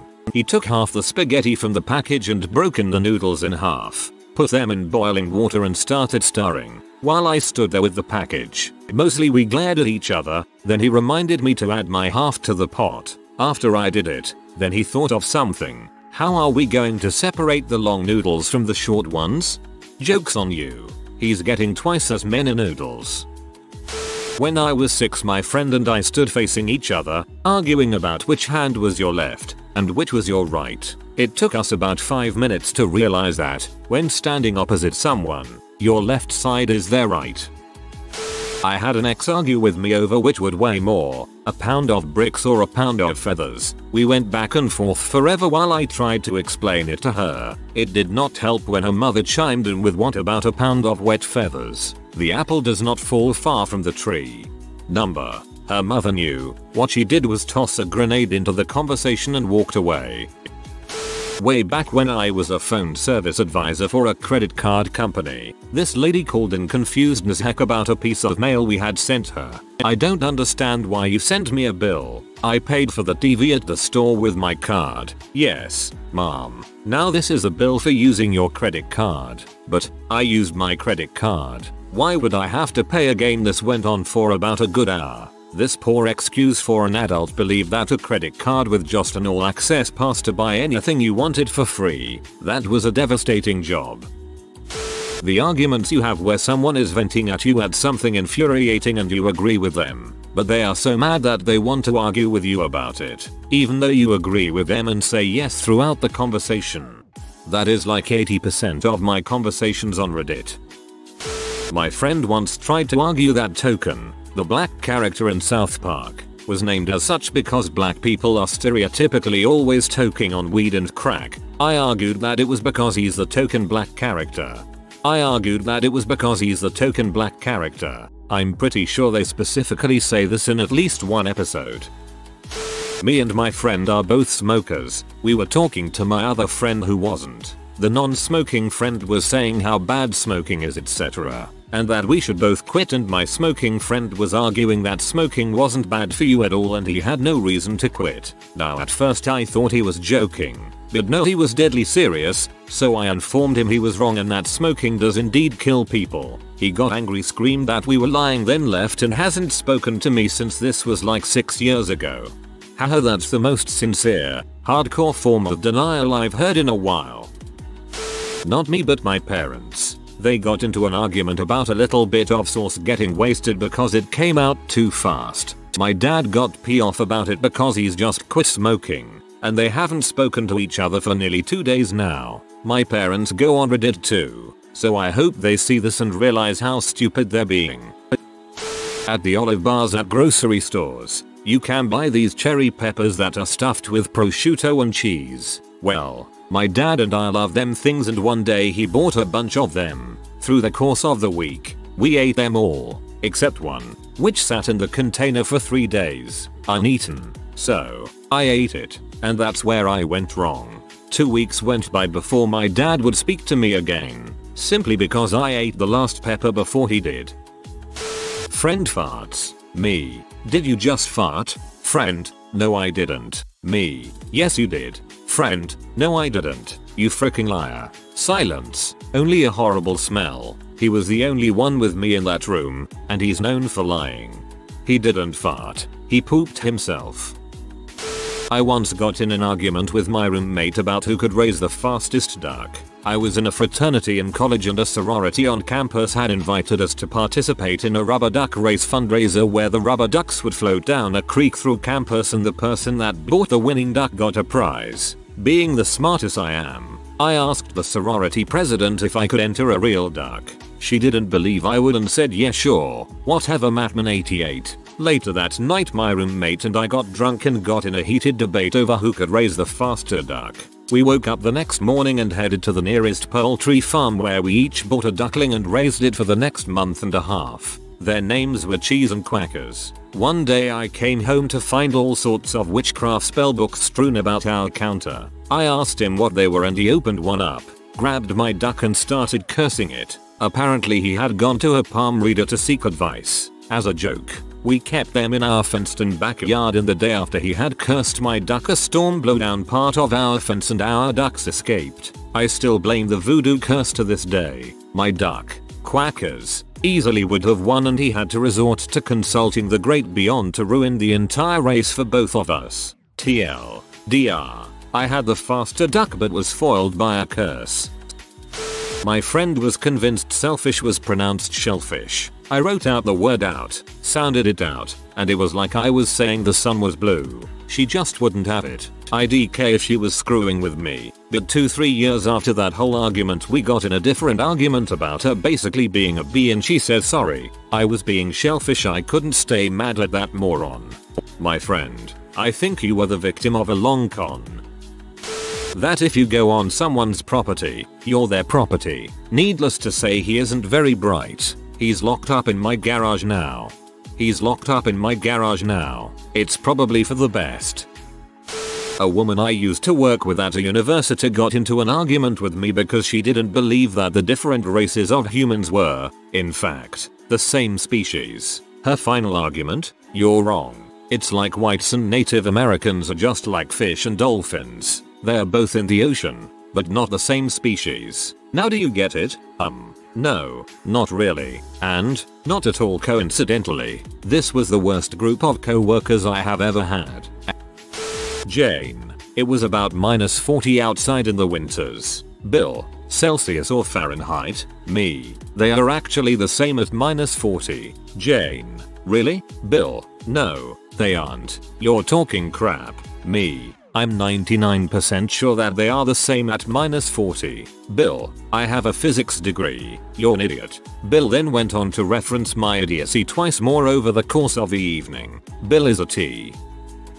My cousin said that her laptop was overheating and making a buzzing sound. Her friend piped up and commented that it was most definitely a virus, and she should take it to Geek Squad to have it removed. I said no, it's not a virus. It's probably your fan. Your fan is messed up. It's probably just dusty. Try cleaning that out. Note, I am not an IT professional, but come on. This girl got righteously pee and told me that no, it was a virus. And she knows because she had the same issue with her laptop a few months ago and Geek Squad fixed it. This went back and forth for a bit with me insisting that a virus doesn't affect the fan function. It was literally a hardware issue. And she was talking to me like she couldn't believe how freaking stupid I was to not realize that a virus was making my cousin's laptop fan bog down. I finally explained to her how viruses work, and she stomped her foot like a child and exploded that IT's still a virus. The virus just deleted the file that runs the fan. I stare at her in disbelief. The file that runs the fan? What is that? Fan eggs? And she said finally, you get IT. She was so convinced that this was the case that my cousin, not noted for her critical thinking skills, believed her and said she'd just take the laptop in to have it checked and cleaned. Whatever. If you wanna pay out the boss to have some smug douche at Geek Squad fix your laptop, ain't my business. There's two kinds of people. People who never call tech support and always go to you because you know a ton about computers. And then there's the people that never go to you for free help because you're not wearing a shirt with a tech support logo on your nipple. Friend, if you are driving 100 km per hour, you are driving 1 km per minute. Me, no, you are driving almost 2 km per minute. Friend, you high or something? That human blood is blue before it hits oxygen, which is why your veins are blue. This led to 5th grade me poking myself with pins for hours to see if I could see it change over from blue to red while my brother kept me at it by telling me I wasn't doing it fast enough. God dang older brothers. I think if you were stabbing yourself for hours your brother won. I had an extended argument about whether or not Oregon Trail, the game, promoted communism. Like, this was like 20-30 minutes of arguing. Number. No it doesn't. You would say that, you freaking commie. At my old job, I'd gone to get something off the printer and when I got back to my desk the director came over to me and pulled me into his office for a word. Jenny, you need to make sure you're wearing shoes. I am wearing shoes. You weren't just then, when you walked to the printer. Yes I was. No you weren't. I saw that you weren't wearing shoes. Please make sure you're wearing shoes in the office. It's for health and safety. I was wearing shoes. No you weren't. Yes I was. I was wearing shoes. No you weren't. Why wouldn't I be wearing shoes? Why would I take my shoes off to go to the printer and then immediately put them on when get back to my desk? Listen, just make sure you're wearing shoes at all times. Baffled. I was wearing freaking shoes. Comma that may top the shoes argument, in fairness. Yeah, but your boss is an adult, I assume. I was about 13 and me and my friend were watching TV at her house. An advert came on for Go Ahead biscuits. My friend said those taste disgusting. Yeah I agreed. Have you even tried them? Yes, I hadn't, but I didn't want to admit to my lie. No you haven't. Yes I have. Alright then. What do they taste like? Disgusting. You haven't even tried them. I have. This angered her, for some reason. So she slapped me. I slapped her back. That was harder she said, hitting me back. Harder. I hit her back. Harder. We spent the next 10 minutes hitting each other, progressively getting harder and more violent until we'd both fallen off the sofa and were full on scrapping on the floor. There were tears and bruises. It was vicious. We didn't speak for about 2 hours after that until we eventually realized how ridiculous it all was and started laughing hysterically. Then we cried some more, and then we hugged. And that may top the shoes argument, in fairness. One day my girlfriend was a huge bee all day, treating me like crap, yelling at me, then finally saying well at least I didn't kiss another person while we were together. Dumbstruck, I asked her when this happened. She said yesterday at your friend's party. That's weird. I went to school then work then came over and we went to bed. It was at that point that we realized it was a dream. Thanks lady. A phone number I frequently call ends in 6272. I remember that by dialing NASA. Friends of mine vehemently disagreed and said I was dialing the wrong number. The correct number was Napa. They're the same numbers on the keypad. 666 spells mom, so it's really easy to remember what to dial to get that entry to come up on my cell phone. Me and my dad got into a yelling match about who farted in the car. There was only the two of us in the car too. He farted, and he won using the "ill ground you over Trumped" card. Friend tried to put aluminium foil in the microwave. I, and literally every other person we asked, from friends to complete strangers, tried to explain that it does not end well. They strongly believed, and I quote, "It just makes a little light show in the microwave. Don't put metal in the science oven." Any of the rhetorical theoretical arguments my wife and I have from time to time. For example, we recently had an argument about how we would furnish the non-existent, hypothetical, 8-bedroom mansion we would live in if we were billionaires. She wanted it to be full of antiques. I wanted a stylish and futuristic, minimalist theme. My mom is super religious and superstitious, so whenever I would say something negative we would have to cancel it by saying cancel, cancel, cancel. So whatever bad thing we said wouldn't come true. So, one day my sister did something stupid and 12-year-old me said, "You are stupid and I hope you die." My mom heard me from the room and screamed at me, "Cancel it." Me. "No, mom. Cancel it." 3 times. Me. "Fine. Cancel." Mom 3 times. Me. "No, mom. Cancel it." 2 more. Me. "Cancel." Mom. 1 more. Me. "Mom. Go to your room, you are grounded." Me. "Cancel, cancel, cancel. I am sorry, mom. PLS. Yay." I was vegan for a few years and joined a club type organization. We would swap recipes, talk about new products and just hang out. Most of the people were pretty awesome, but like everything, some were a bit loony. There was this one girl who thought all animals could choose to be vegan. In her opinion, a wolf could just decide one day, "I want to avoid animal products." So she would talk about wanting to go speak to wild animals about the benefits of a vegan diet. I tried to tell her that animals really couldn't just go vegan, and she suggested that we feed them soy-based meat alternatives. We all tried to help her understand that animals can't, and she refused to believe us. She eventually stopped coming to the get-togethers. Thankfully, she refused to own pets, so no animals directly suffered from her beliefs. They just had to listen to her talk when she went out converting. You absolutely should have encouraged her to go talk to grizzlies and lions. It may have been beneficial to everyone. My colleague and I spent half a day trying to decide what would be best, burp confetti or fart glitter. Thank you internet for giving us wonderful things. Burp confetti. Fart glitter would get stuck in your pants. I had a computer science teacher who didn't know anything about technology. We got into arguments because she insisted that a degree in creative writing would be the best way to prepare yourself for an IT job rather than a degree in computer science. Creative writing could be useful when explaining to your boss why the code you wrote doesn't work. A couple of my friends and I all worked at the same grocery store when we were in high school. One day one of friends, we'll call him Sean, was bagging for me as I was checking out a customer. This customer had a pretty big order, which isn't a big issue, until I scanned her cucumbers. I'll never forget those cucumbers. Sean went to bag the cucumbers by laying them in the bag vertically, which 8/10 punctures the bag and causes it to rip and all the groceries to fall out. After the lady's order was complete, I told how to bag them horizontally, or at the very least at a diagonal. Now Sean didn't like this and we continued to argue until the next school day, where we got all of us who worked at the grocery store involved. For the next few weeks, those who sided with the vertical bagging scheme and the horizontal bagging mechanism either argued or straight up ignored each other. We never came to an agreement and still fight over it anytime it is brought up. Vertical bagging scheme and the horizontal bagging mechanism. If I didn't know what side you were on, this would make it so plain. My college roommate and I didn't speak for 3 weeks because of an argument regarding toilet paper roll placement. It started off as a discussion, then an argument, then to the point where he called my sister a W and I broke his wrist. Over. It goes over. All I can imagine in this argument. Over. under, over, under, over. Your sister's a W. Snaps wrist.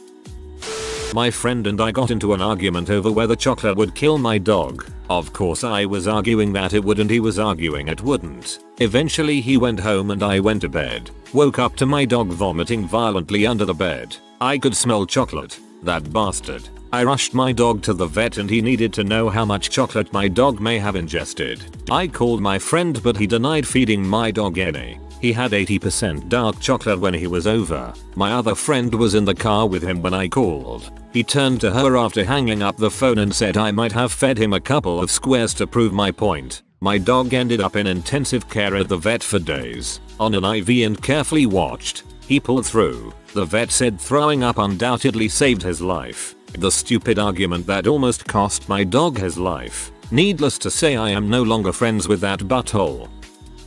I had a very lengthy debate about whether or not you get receipts with abortions. Neither of us were in any form of relationship or pregnancy scare, and both of us were men. And I'm breaking up with you. April Fool's joke led to the real thing. Glad it did. Long version. Senior year in high school. He was a recent graduate. We had dated long before this and broke up for different reasons. Fast forward 1 year later we confess our feelings for each other blah blah blah. Well, we're together for maybe about 4 months but we had been fighting over silly things and weren't speaking. He then texted me one morning before my first period class. Went as follows if I recall correctly. Him. Gyps, if that remains we need to talk. Me. Sure. Him. This isn't working. Me. What isn't? Him. Us. At this point I know it's an April Fool's joke so I go along with it. Me. Oh. Well, if that's how you feel. Him. Yeah. Sorry it didn't work out the way we wanted it to. Me. Yeah, me too. After about 2 hours I sent him a text saying I'm kind of waiting for you to say April Fools, but if you're not going to, let me know before I start to get used to this. He very plainly responds, I guess I chose the wrong day to do it. Well, crap. I start telling myself all the reasons why I was better off without him. He was kind of a deadbeat. Cheated on me the last time we dated. Did see on weekends. He was almost 2 years older than me and had a crappy job and had no plans to go to college. He would have only served as deadweight. God, that's mean. He missed several college placement tests due to a hangover. Nice guy, but he was kind of patriarchal in a way. Never let me pay for my own meals or buy my own things and was very insecure. Talked about how we would get married one day and I would be a stay-at-home mom. I started to realize my feelings for him were only there because I thought since we somehow drifted back together after a year apart made it true love. Truth was I only wanted him because I couldn't have him. And now that I had him it just wasn't right. 30 minutes go by and he sends me, is it too late to say April Fools? Yes. We end up meeting up after school and at this point it was me cutting it off. I was planning to go off to college 8 hours away and I knew he didn't trust me and I knew the relationship just wouldn't survive. He says he understands but still tries to salvage it. I say no, I'm sorry, it's not working. He's a bigger mess than I am. Again, nice guy, but just wasn't for me. I hope he finds someone, if he hasn't already. TL. DR. April Fool's joke leads to epiphany.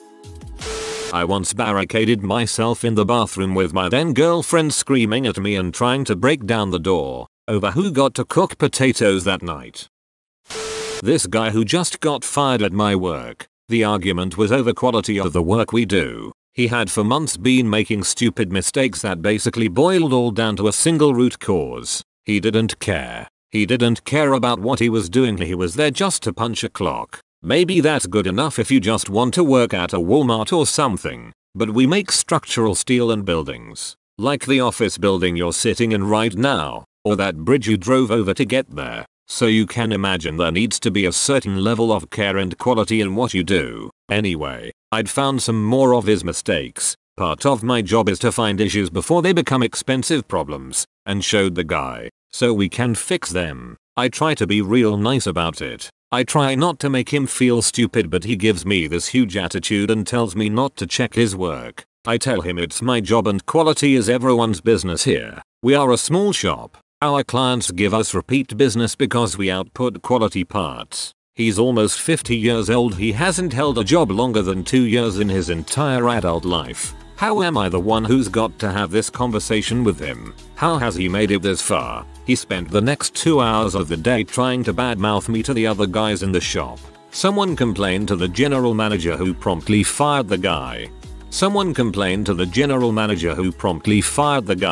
Well, as someone who drives over bridges and enters office buildings, thank you.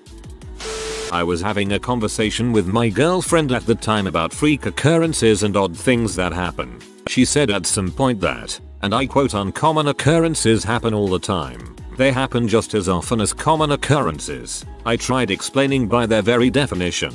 They can't. I tried explaining it nicely, but she just didn't or wouldn't understand. And even after I tried to let it go, she kept bringing it up, getting angrier and angrier, accusing me of not seeing her side. The argument lasted a 2-hour car ride.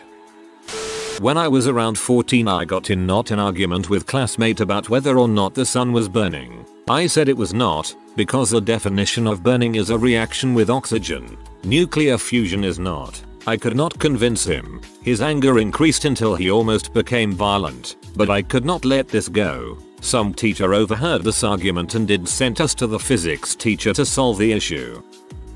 When my daughter was 3, we were driving home together from the park and Led Zeppelin's Stairway to Heaven came on the radio. She told me to change the station. It was a bad song. And I told her no, it's the best song ever, you should listen to it. She then proceeded to tell me I hate this song. I was like, you're 3. This is the best song ever. You don't know anything about it. Oh my god, I'm arguing with a 3-year-old. We got home and she took a nap.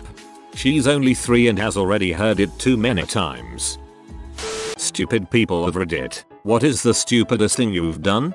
I'm walking to work, dressed as an office drone, dress pants, dress shirt, no tie, wingtips. I see some construction workers ahead waving frantically at me. What the heck do those guys want? Take one more step, plop, right into the wet cement sidewalk panel they had just made. To answer the obvious questions, yes, there were pylons and warning signs, etc. I was an oblivious idiot. TLDR. I'm that white collar idiot the construction workers probably still tell stories about. My dog wants to contribute 1, so I'm on the front of a boat and we're going like 30 miles per hour. I'm just staring into the wind with my tongue flopping around, like any other dog would. Then I see that stupid freaking brown thing down by my butt again. You know, that furry thing that sometimes attaches to our butts until we chase it around for a few minutes and start thinking about something else. I chased that sucker straight off the front of the boat, and it ran us over. I'm alright though. It was one of those moments of true stupidity. I was finishing on the toilet, about to go to bed. I stood up and flushed. As I did, I thought I heard something plop into the bowl. I reached in and to my delight, grabbed the first thing I felt in my hand, picked up a turd. When I was little, I pooped a tiny bit into a piece of toilet paper and kept it by my bed. My mom found it due to the smell. I think I wanted to know what happened when you left a turd out in the open for a while. I like to think I was just being a little scientist, but in reality I was probably just a weird little crap. One time I tried to fart while playing online poker really late while my girlfriend was asleep. About half of the fart came out before I realized more was on its way out too. I caught that before it was too late and jumped up and started to run to the bathroom. I had headphones on and yanked my head to the left and pulled my tower over as I kicked a 25-pound weight on the floor, broke my toe and then crap all over myself. Who all see the leprechaun say yeah? I think you win. This is hilarious.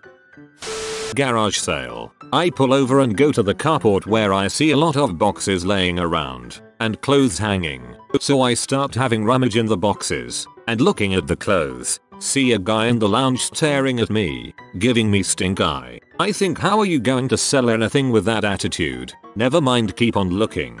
Mostly kids and women's clothes anyway. Guy comes out and says, are you right mate? I say yeah, just having a look. Go back out to my car. Nothing of interest there. Drive down the street and see another sign. Garage sale. Realize the garage sale sign was indicating turn left at the next street.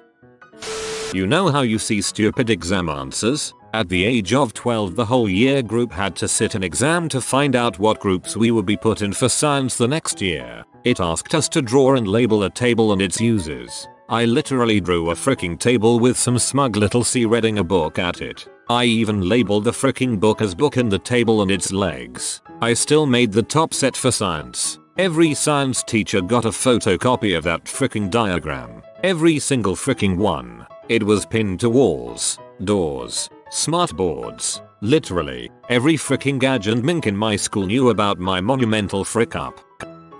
I have to. The time I ended up in the hospital because of pasta. One night I was doing dishes that I had left for about a week. Uni life. And there was a piece of pasta heavily crusted onto the bottom of the pot. I couldn't get it off with a sponge or with the brush I was using, so I tried to pick it off with my nails. I managed to pick a little bit too hard and boom, the pasta shard is under my thumbnail up to about the halfway point. About 10 seconds later my finger was dripping blood and I realized that the pasta was actually getting cooked by my blood and visions of awful infections started to run through my head. I decided to play it safe and go to the ER, and the doctor that ended up seeing me 3 hours later told me that I had made the right choice coming in, which made me feel a bit better. A couple of scalpels, some surgical scissors and 30 minutes of excruciating pasta extraction later I walked out of the hospital missing half of my thumbnail. It hurt like an absolute bee for the next week. I was told that I was the only pasta related injury any of the doctors in the hospital at the moment had ever seen. The time I, literally, tried to be a helicopter and broke my wrist. I was 4 years old and on a field trip with my kindergarten class. It was lunchtime and we were all sitting on a jungle gym eating our lunches. For whatever reason I decided it was a good idea to stop eating my lunch and walk to the top of the jungle gym so I could jump off. Don't ask me to explain it. It's been 17 years and I'm still amazed at my own inexplicable stupidity. I'm fortunate not to have won a Darwin Award so far. I had recently learned what a helicopter was and was amazed that they could fly just by spinning things around. My flawless logic of the day was, if they can do it, why can't I? So, seemingly without any discernible reason, little 4-year-old me put down his sandwich, marched to the top of the jungle gym, put his arms out at his sides and jumped off while spinning around in my best helicopter impression. And that was how I got my first ambulance ride. TLDR. I accidentally tested ancient Chinese torture tactics on myself and also tried to be a helicopter at one point. They said I could be anything, so I became a helicopter. Wanted to make a panini, so got my panini press. Noticed a small piece of metal poking out of the plug, so pushed it in with my thumb. Whilst it was plugged in and switched on, haven't been able to face a panini since. At the age of 9, I had a rock fight with a friend. I was hospitalized and now most people respectfully ask me if I have a mental condition. TLDR. Rock. Head. Retard. This is not how you get stoned.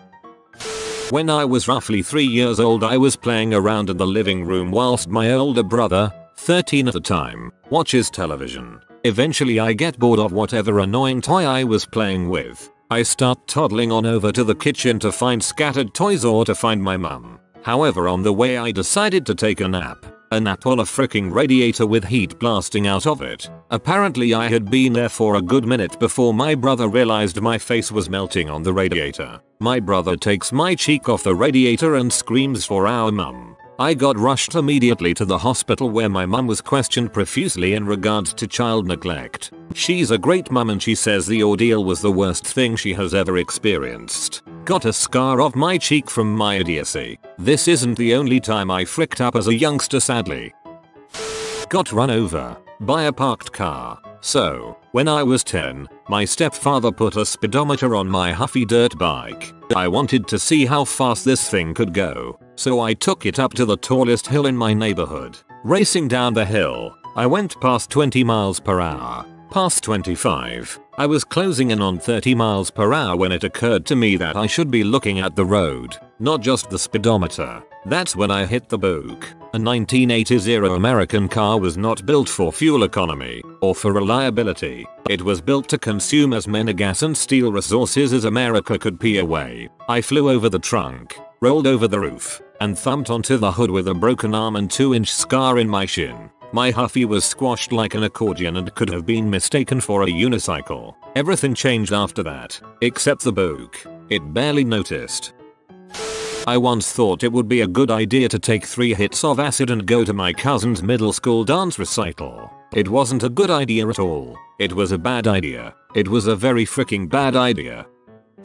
I fell asleep on a roof, a slanted roof. I rolled over. Ever have one of those dreams where you are falling? I woke up just before I hit the ground. I rode my bike under a truck. I made a slingshot that fired metal discs through trees. I took these plates off my father's cars and bikes. I made a stump remover, basically an IED for farm work. Got confused and got the measurements wrong. I figured this out while a 2-ton stump was about 80 feet in the air. I thought that my knife juggling skills would impress girls at a party. I had been drinking heavily.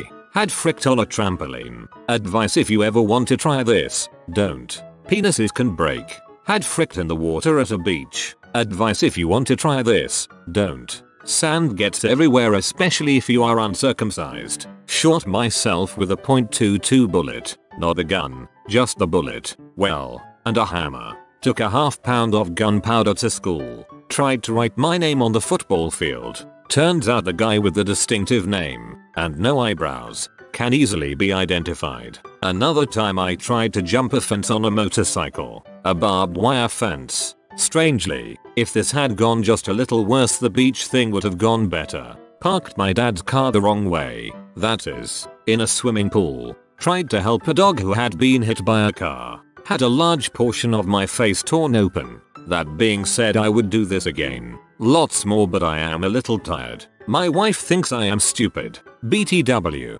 Dude, you might just be stupid. I'm not a doctor though, so you know. Don't listen to me because I once tried to walk along a barbed wire fence in the rain. Thought it was easy like in the circus.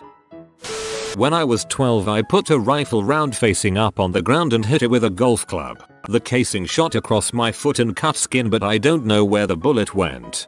Depending on how old you are, we might have solved the Kennedy assassination. Me and my cousin were sharing a room at my grandma's. We had just switched out the old TV with a nicer one. Rather than moving it out of the way, we just left it in the hall. Like a couple of lazy dumbasses, we figured we'd just move it tomorrow. Cut to 11 PM. We hear a loud scream and large thud right outside our door. We run outside to find grandma in a heap on the floor. She was going to bed but didn't turn the hall light on because she wrongly assumed that her grandsons weren't morons. She bruised her hip, and I still feel terrible about it to this day. TLDR, my cousin and I almost killed our grandma with a TV. Stepped on a rake to see if it flies up like in cartoons. Gave myself a black eye. 2. Turned a hand with a glass of water in upside down to look at my watch. D. Spent half an hour looking for a toy, getting more and more frustrated. It was in my hand. 8. Have an insane blind spot for keys. I lose my keys almost every day unless I consciously put them in one specific spot. Forgot. Ouch. Made a pizza in a cast iron pan in the oven. Must have been getting on for 200°C when I took it out and carefully put it on a mat. Turned to do something else for a few seconds. Turned back and instinctively grabbed the pan handle. Not just a touch, a full-on grab. I even managed to lift it an inch or so before the pain hit. I can honestly say it's by far the worst pain I've ever had, and I burst a stitch after my circumcision at 19. Unable to find my phone, in a complete state of panic. Sending my friend a text asking, "Dude, did I leave my phone at your place? I can't find it anywhere." He replied, "What are you using to send this text? Genius. I have never, in my life, been so ashamed." To clarify, this was quite a few years ago, before smartphones and Google Voice. We're talking some of the first color screen Nokias here. I've done that with my keys. I'm looking all around the house while twirling them around on my finger. The girl of my dreams came back to my place after dinner and drinks. We had been friends for a long time but never a hint of anything more. I was in a sleeping bag, on the floor. She told me, "Hey, you can jump up under the quilt to get warm," and my response was, "Oh, this sleeping bag is really warm." It wasn't until the next day that I realized what I had done. Whoa, thinking about this makes me really depressed.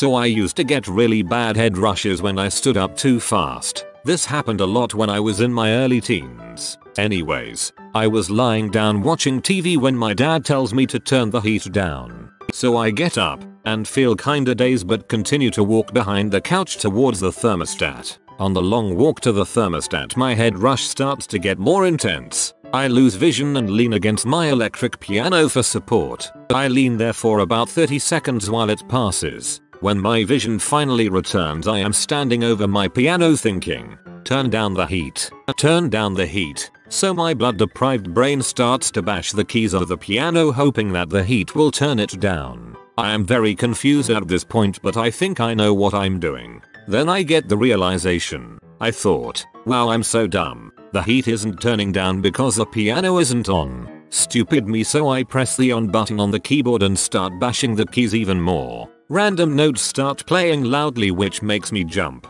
Finally realizing my true folly, I laugh out loud at how stupid my brain was and proceed to the thermostat to finally turn down the heat. This all happened within the span of about 40 seconds to a minute. The end. TLDR. Thought my piano was the thermostat and proceeded to bash the keyboard to try to turn down the heat. Please tell me your dad was there watching as you continued to bash the keys on the piano. I thought it would be funny to fart on my friend while we were in my closet smoking. Instead I shat all over the floor and he laughed his butt off. In junior high, I swallowed a pencil in class. Emergency room doctor looked me up and down and said I expected to see a 3-year-old.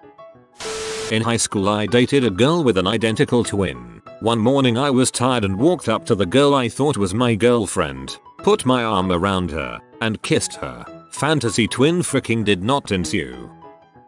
Me. Are you going to the prom? Her. Yes. Me. Okay. I hope you have fun. I thought she was saying she had a date but was really just saying she planned on going. Found out from a mutual friend after someone else asked her. Ended up going stag. I don't think that was really stupid. It was just miscommunication. The first time I had fricked was pretty freaking stupid. Girl brings my wasted self back to her room and we start fricking. My anxiety kicks and that I'm supposed to see M already, so I stand up in the dark. Fake jerk off. Fake orgasm. And peace the frick out. She never talked to me again. I don't understand your thought process here.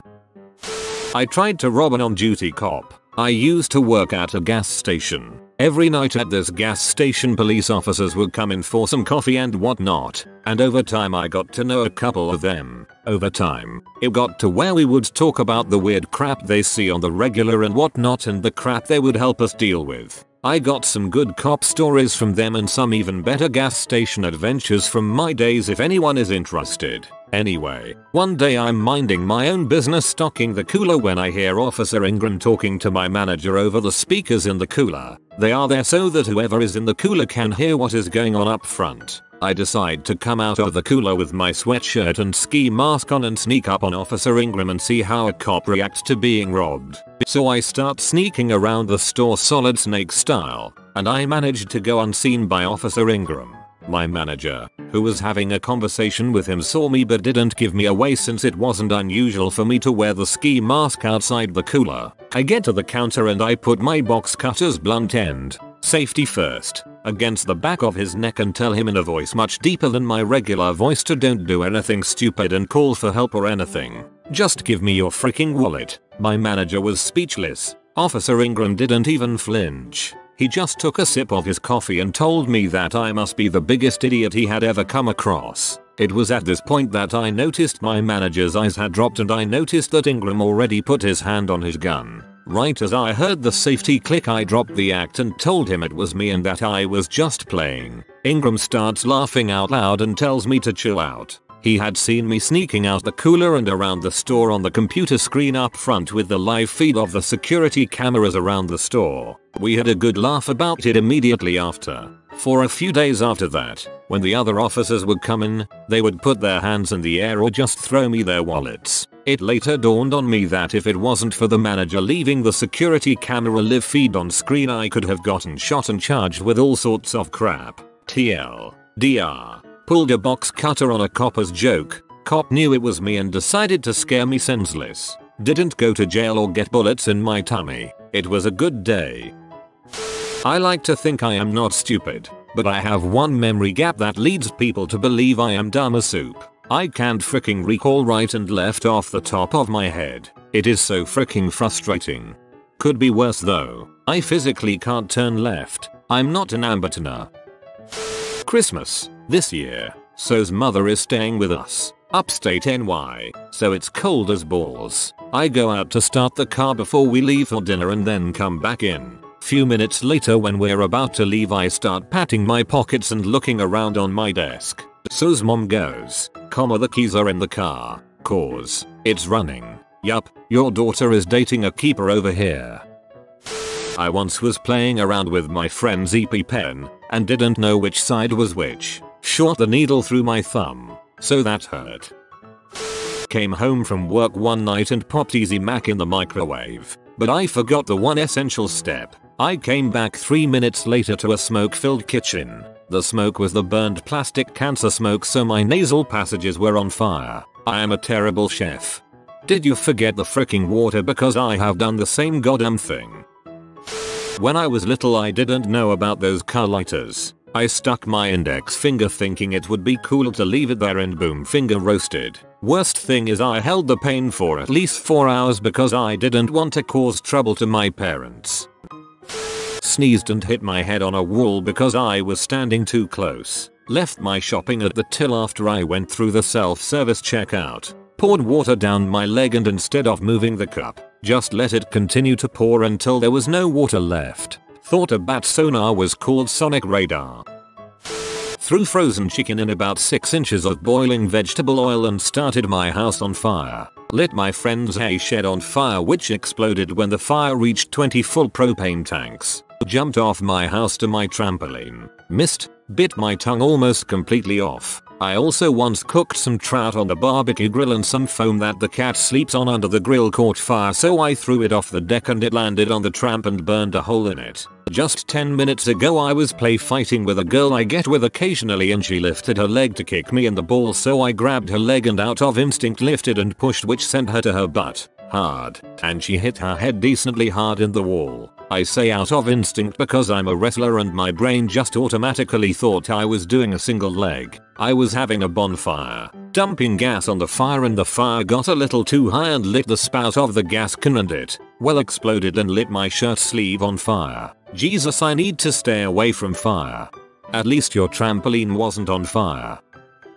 I'm smart in general, but sometimes I derp out completely and look like the biggest moron. Once I was reading a horror novel and I had my finger underneath the page. I turned the page and got startled because apparently I'd 1. Forgotten my finger was there, and 2. Forgotten I even had that finger, because I didn't even recognize it as mine for a moment. I only recently found out that if you put hot water in a pot instead of cooler water, it'll boil faster and so it shaves like 10 minutes off your cooking time. The other day, I tried to open a can of evaporated milk, but the can opener just made a weird noise and didn't do anything. I got frustrated for a few seconds before realizing that it wasn't the can I was holding. It was my glass measuring cup. I'm terrified of roaches. Once I saw a fat roach on the floor of my bedroom and literally stood there for about 10 minutes with a shoe in my hand, trying to work up the courage to throw it. Then I noticed the roach hadn't moved the whole time. I mustered up the courage to get closer and get a better look at it, and realized it wasn't a roach. It was just a black smudge on the floor that had collected a little lint. It's worth mentioning that I'm nearsighted and didn't have my glasses on at the time. For months I really, truly thought you could download RAM. I had seen that download more RAM sites and read some reviews, which I later found out were joking, and I told my mom and one of my friends about it. My mom looked at me with this deadpan face. My friend started cracking the heck up. It wasn't until later that I learned you cannot download RAM. I am not computer savvy. I keep mistakenly calling surround sound around. I think I'd been saying it for years, but nobody corrected me until I was in a conversation with some friends and said something like, yeah, I have sound around headphones. They're expensive but so worth it. My boyfriend interrupted me and said, can you repeat that? I did, and everyone burst out laughing. I once derped out and asked my dad if the Rio Grande was actually in Rio de Janeiro. My dad just went, "There's no such thing as a stupid question," but that was pretty close. I'm both my parents' smartest and dumbest child.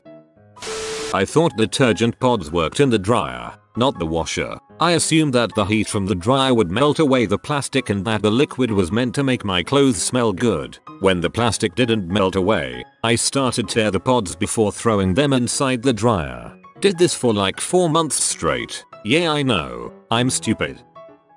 I parked my car on an inclined road and forgot to put my handbrake up. I saw my car slowly but surely going downhill, so I attempted to stop it with my own hands. The car hit me as I went under it and hit the car behind me. Ended up paying to repair my car, the other guy's car, and my own medical bills.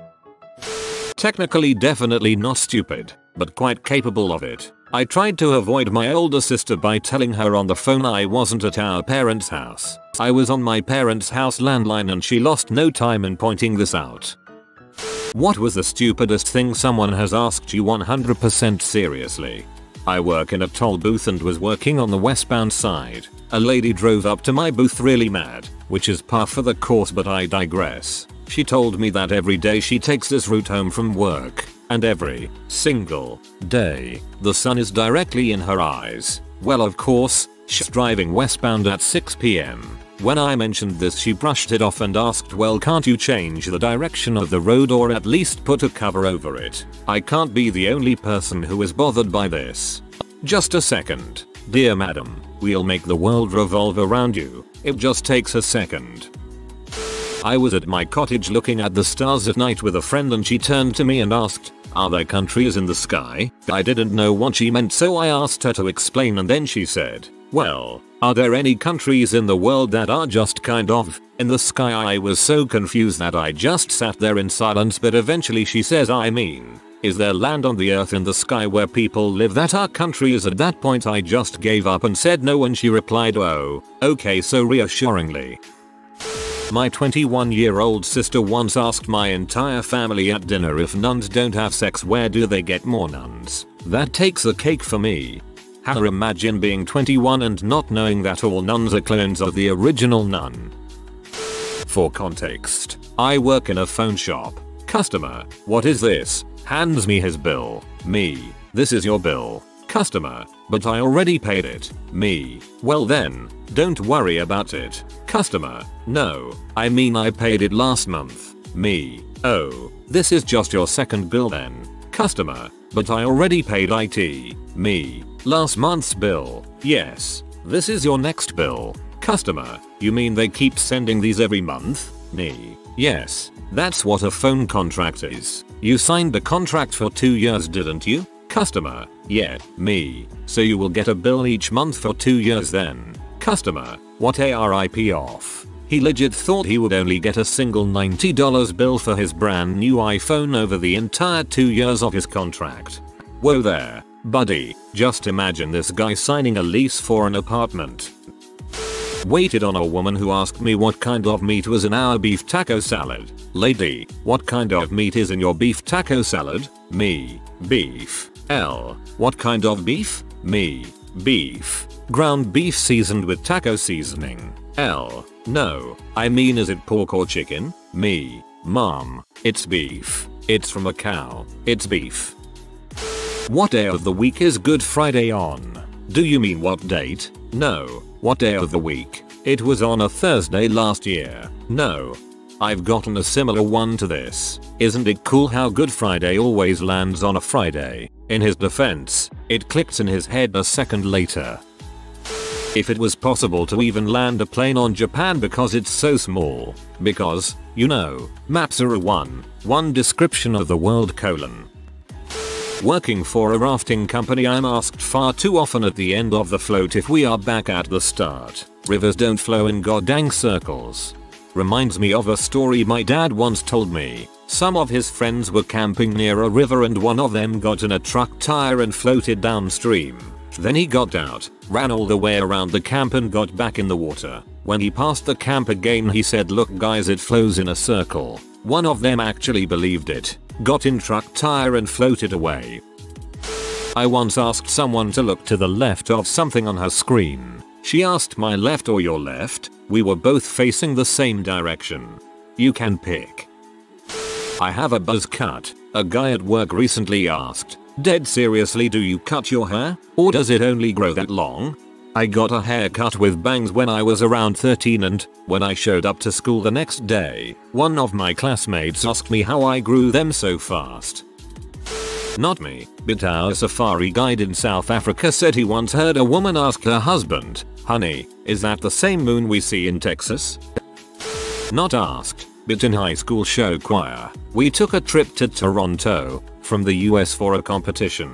One girl thought Toronto was in Florida and only packed bathing suits, shorts, and crop tops. Laughs in Canadian.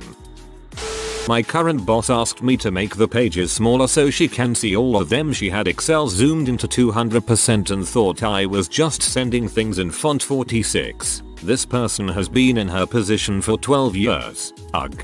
This is my favorite one, because I'm not convinced this isn't my boss. Someone was placing an order once at my family's restaurant, and they had asked me for a side of French fries without the potatoes. I assumed she was joking, so I laughed. She wasn't joking. She got offended and left the restaurant, lol.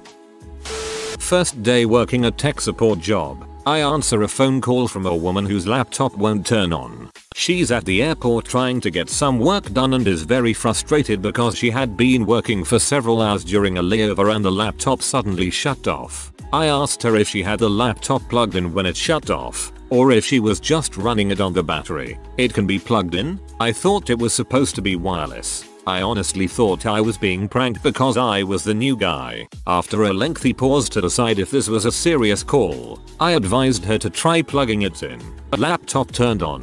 She was amazed that it didn't just recharge itself when she wasn't using it. I used to work at a sub shop and a lady asked me how much bigger is the 8-inch compared to the 6-inch. I replied with 2 inches. That was that. Literally had a guy ask me yesterday if I hit the cashback button, does the money come out of my account? Dude was like 30 and he thought cashback was just free money, I guess. Do we have the ability to open digital files? This is the guy who would print PDFs from our server then scan the print to his email so he could save them to his desktop. Ugh. I'm in my 40s but have a lot of co-workers in their 60s. I send them PDFs and they always print and then scan them. Guaranteed. When I was a kid, I asked my dad for a tuna fish sandwich without a tuna fish. He handed me 2 pieces of bread. To this day, I've never seen him laugh harder than he did the first time he told me this story. He said I was about 4. While holding a container of molten salt. Do you know if there's sodium in salt? I mean, I know there's iodine to prevent retardation, but is there sodium? It must have been hard not to respond to that retardation bit. In high school, we were warming up before a baseball game one evening and some really ominous, dark clouds started rolling in. One of my teammates very seriously asked, "Is that a storm or is it just night coming?" I will never forget that. This one's my favorite. In my driver's ed class, the instructor was discussing cardinal directions. He asked a girl on the front row what direction her house was from here. She points out the window and he goes, "So, west?" She responds, "Well, it's my east because I'm facing you." Should have stuck with west. A girl at school asked me if Wisconsin was the capital of Texas. She was confused cause she moved to TX from we. I said no, it's Austin and Wisconsin is a state not a city. She said, "Ooh, thanks. We were high school freshmen." How? Just how? You live there, girl. I worked in a pizza restaurant when I was 16. They had a pizza they called a UFO pizza. It was just another slab of dough on top of a regular pizza, and it made it look like an orb, hence the name. One day a guy that worked there was writing down a telephone order, turns around and says, "Hey guys, how do you spell UFO?" The owner looked mortified and just repeated UFO. He stared back in silence for a few moments before it hit him. For unknown reasons I'm pretty good at spelling and had 2 of my not so bright and very stoned friends actually call me on the phone to ask me how to spell a word they were having trouble with. The word was of, yeah. I'm working the IT help desk. Do you guys have any of those wireless internet cables? Blank stare ensued while I waited for her to understand the request. Then I said it's already plugged in. I worked at a cafe with white mugs. Crisp white china mugs. A woman ordered a dark roast coffee and a green tea to stay, and then when I slid them to her she looked saint them and then back at me with big Bambi eyes. Which is which? Can you name all the digits of pi? Confused, I recited a couple of number before trailing off. A friend beside me piped up, claiming that he could indeed name every single digit. Cue 2 minutes of him bullshitting his way through pi, making appropriate pauses to think or to do some quick mental math before continuing. All of this was done with the asker pointing her phone at him, convinced she's got the next viral hit. Needless to say, holding back my laughter was extremely difficult. That's easy. 0, 1, 2, 3, 4, 5, 6, 7, 8 and 9. Just mix them around and repeat them a bunch. Not the stupidest thing someone has asked, but when they were asked to name an inanimate object, they looked around the electronics store they were in and said, I don't know, my finger. Like dude, you picked the only animate object in the whole dang store.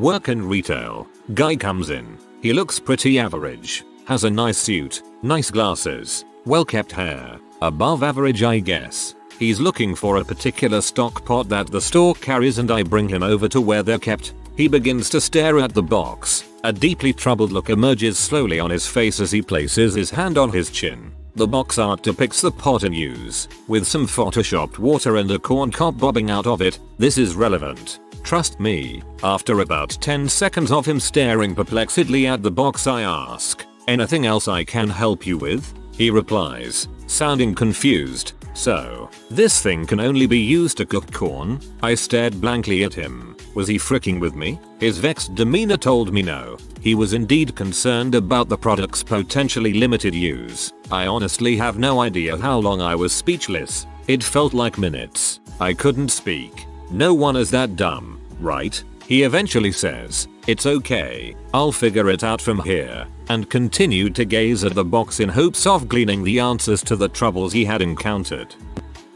My 20-something daughter asked why we never see squirrel eggs. Us parent types responded that's because squirrels are mammals and don't lay eggs like birds do, to which she responded, then show me an infant squirrel breastfeeding squirrel. This led to a conversation that was much longer than needed to be. You're gonna have a rough time if she ever learns about a platypus. While working as a butcher, I showed a deli clerk how to break down a whole chicken into pieces. I show her 2 breasts, 2 wings, 2 legs, 2 thighs. She looks at me and asks, which part does the turkey come from? Because I am a dwarf I get a lot of hilarious ones, but one of my favorites was, do you need to get a smaller engine for your car? I really wish I could have seen your internal process that led to that question. Lady. Surely, it's because being smaller means being lighter, making the engine give too much torque. You'd always wheelie when you hit the gas from a stop. Not me, but an 8th grade foreign exchange student asked our 70-something-year-old, obese, grumpy math teacher if she was pregnant. She stared at him with a look on her face that said obviously not and you know that you little crap, and then the kid followed up with well because you are attractive enough and everything. The whole class was silent. The teacher stared at him for a minute before turning off the overhead and gave us a short infomercial rundown on menopause followed by so no, I am not pregnant. The whole time, even though she was talking to the class, she was staring at the kid while she talked about. That was an all-time record for most awkward math class in my book. He was trying to get in it. People visiting Alaska on a cruise would walk onto the dock, a dock protruding into the Pacific Ocean, then look up at the mountains and ask what elevation we were at. 1 foot. Mom, you are standing on a dock which is at sea level. My experience on an Alaskan cruise had a lady complaining to the front desk that it was too cold outside for her kid to swim. I had a friend ask me why they aired the 10th anniversary memorial of 9/11 on the 11th. I asked him what he meant and he replied, why wouldn't they air it on the day it happened? I again asked him WTF he was talking about. Again he responded, well, 9/11 happened on the 1st of September. Didn't it? The dumbass forgot what day 9/11 happened on. To this day if I ever look down at my phone and see that the time is 9:11 I text him never forget. Please never stop doing that to him. I dated a girl who thought butt stuff could get her pregnant by absorbing a cross. She also thought swallowing would make her pregnant. She must have thought you had Thor strength sperm. Not me, but it's such a dumb question I have to share. A classmate of mine in my sophomore year of high school asked my biology teacher something so dumb it's stuck with me for 10 years. She was clearly arguing with someone in the back of the class and my teacher finally stopped them and asked what was going on. Now this girl was known to everyone as a bit of a dunce, but this was astounding. She looked at my teacher with a smug butt smirk and said, "Can you settle this argument for us since you're a science teacher? A biologist doesn't study biology, right? These guys keep trying to tell me they do." My teacher went wide-eyed and had to leave the room for what felt like 5 minutes. This girl already said a lot of really stupid stuff in the 6 years I went to school with her, but this was the one that always stuck out to me. A girlfriend of a friend of mine asked, "I wonder what it was like before color." This chick thought the world was black and white, not film. I wear glasses and remember when I was 18 being asked by a friend if when I took them off everything was black and white. For some reason they thought that as your eyesight got worse your ability to see color also disappeared. The scene. Meeting some new people in a college class. I introduce myself. "Hi, I'm Love is Legally Blind." New classmate. "Don't you mean different name? That sounds a little like mine." Me. Number. He thinks it's time to double down. "Are you sure? Why not?" Me. "Because that's not what my parents named me." Like what? Who corrects someone on their own name? I have a somewhat unusual name. People misspell it or mispronounce it all the time, but this was special. An administrator at school mistook me for another Asian classmate and refused to believe me when I corrected him. Yeah, dude. I really wanted to attend this dumb orientation twice, so I snuck back in under a different name. Not asked, but my mom straight up said we should drive to Puerto Rico. So, that was interesting. Had a lady insist that the lights outside that you don't plug in and don't have batteries were not solar lights. She got furious when she asked 2 more employees who both said solar lights. She then described the solar panel on top of those decorative garden lights and demanded a manager, who also told her solar lights. You should have sold her the geothermal ones. You know, the ones with a spike 5 kilometers long. I worked in a sub shop for many years. I had a guy look at me and ask me how big a 12-inch sub is. I just looked at him and said 12 inches. He just nodded and said okay, like I had just imparted some new and secret knowledge on him. A woman asked me if Gorilla Glue was made from real gorillas. I laughed at first, but she was serious. She told me she was vegan and wouldn't use the product if it was made with real gorillas. I've said this one before, but I'm a submarine pilot and I give tours of a coral reef. This gets asked far more than I expected or ever wanted, but when we're sitting 100 feet down below in nothing but sand, people have asked, "Is that snow?" Not really a question, more of a suggestion. Okay, so I'm a tall African American male, athletic build, and I like to wear peacoats. One night while leaving dinner I was walking to the car. A man was looking in the cab of his truck and the door was preventing me from opening the door to the passenger side of my friend's car. I said excuse me. He then offered me his wallet with his eyebrows raised. I looked at him in astonishment and said, "I don't want your wallet. I want you to close your door." He did. I got in my friend's car, told them what happened. My friends now call me the Peacoat Bandit. Freaking Santa Barbara. Grandmother once was doing a crossword puzzle. Turns to me and asks, "What is Edgar Allan Poe's middle name?" She asked so earnestly that it made me think that Edgar Allan Poe had another middle name. After I haltingly replied Allan, she realized she had answered her own question. We still bring it up occasionally. If you are new to the channel, you can subscribe. I publish new videos every day. Until then, check another video.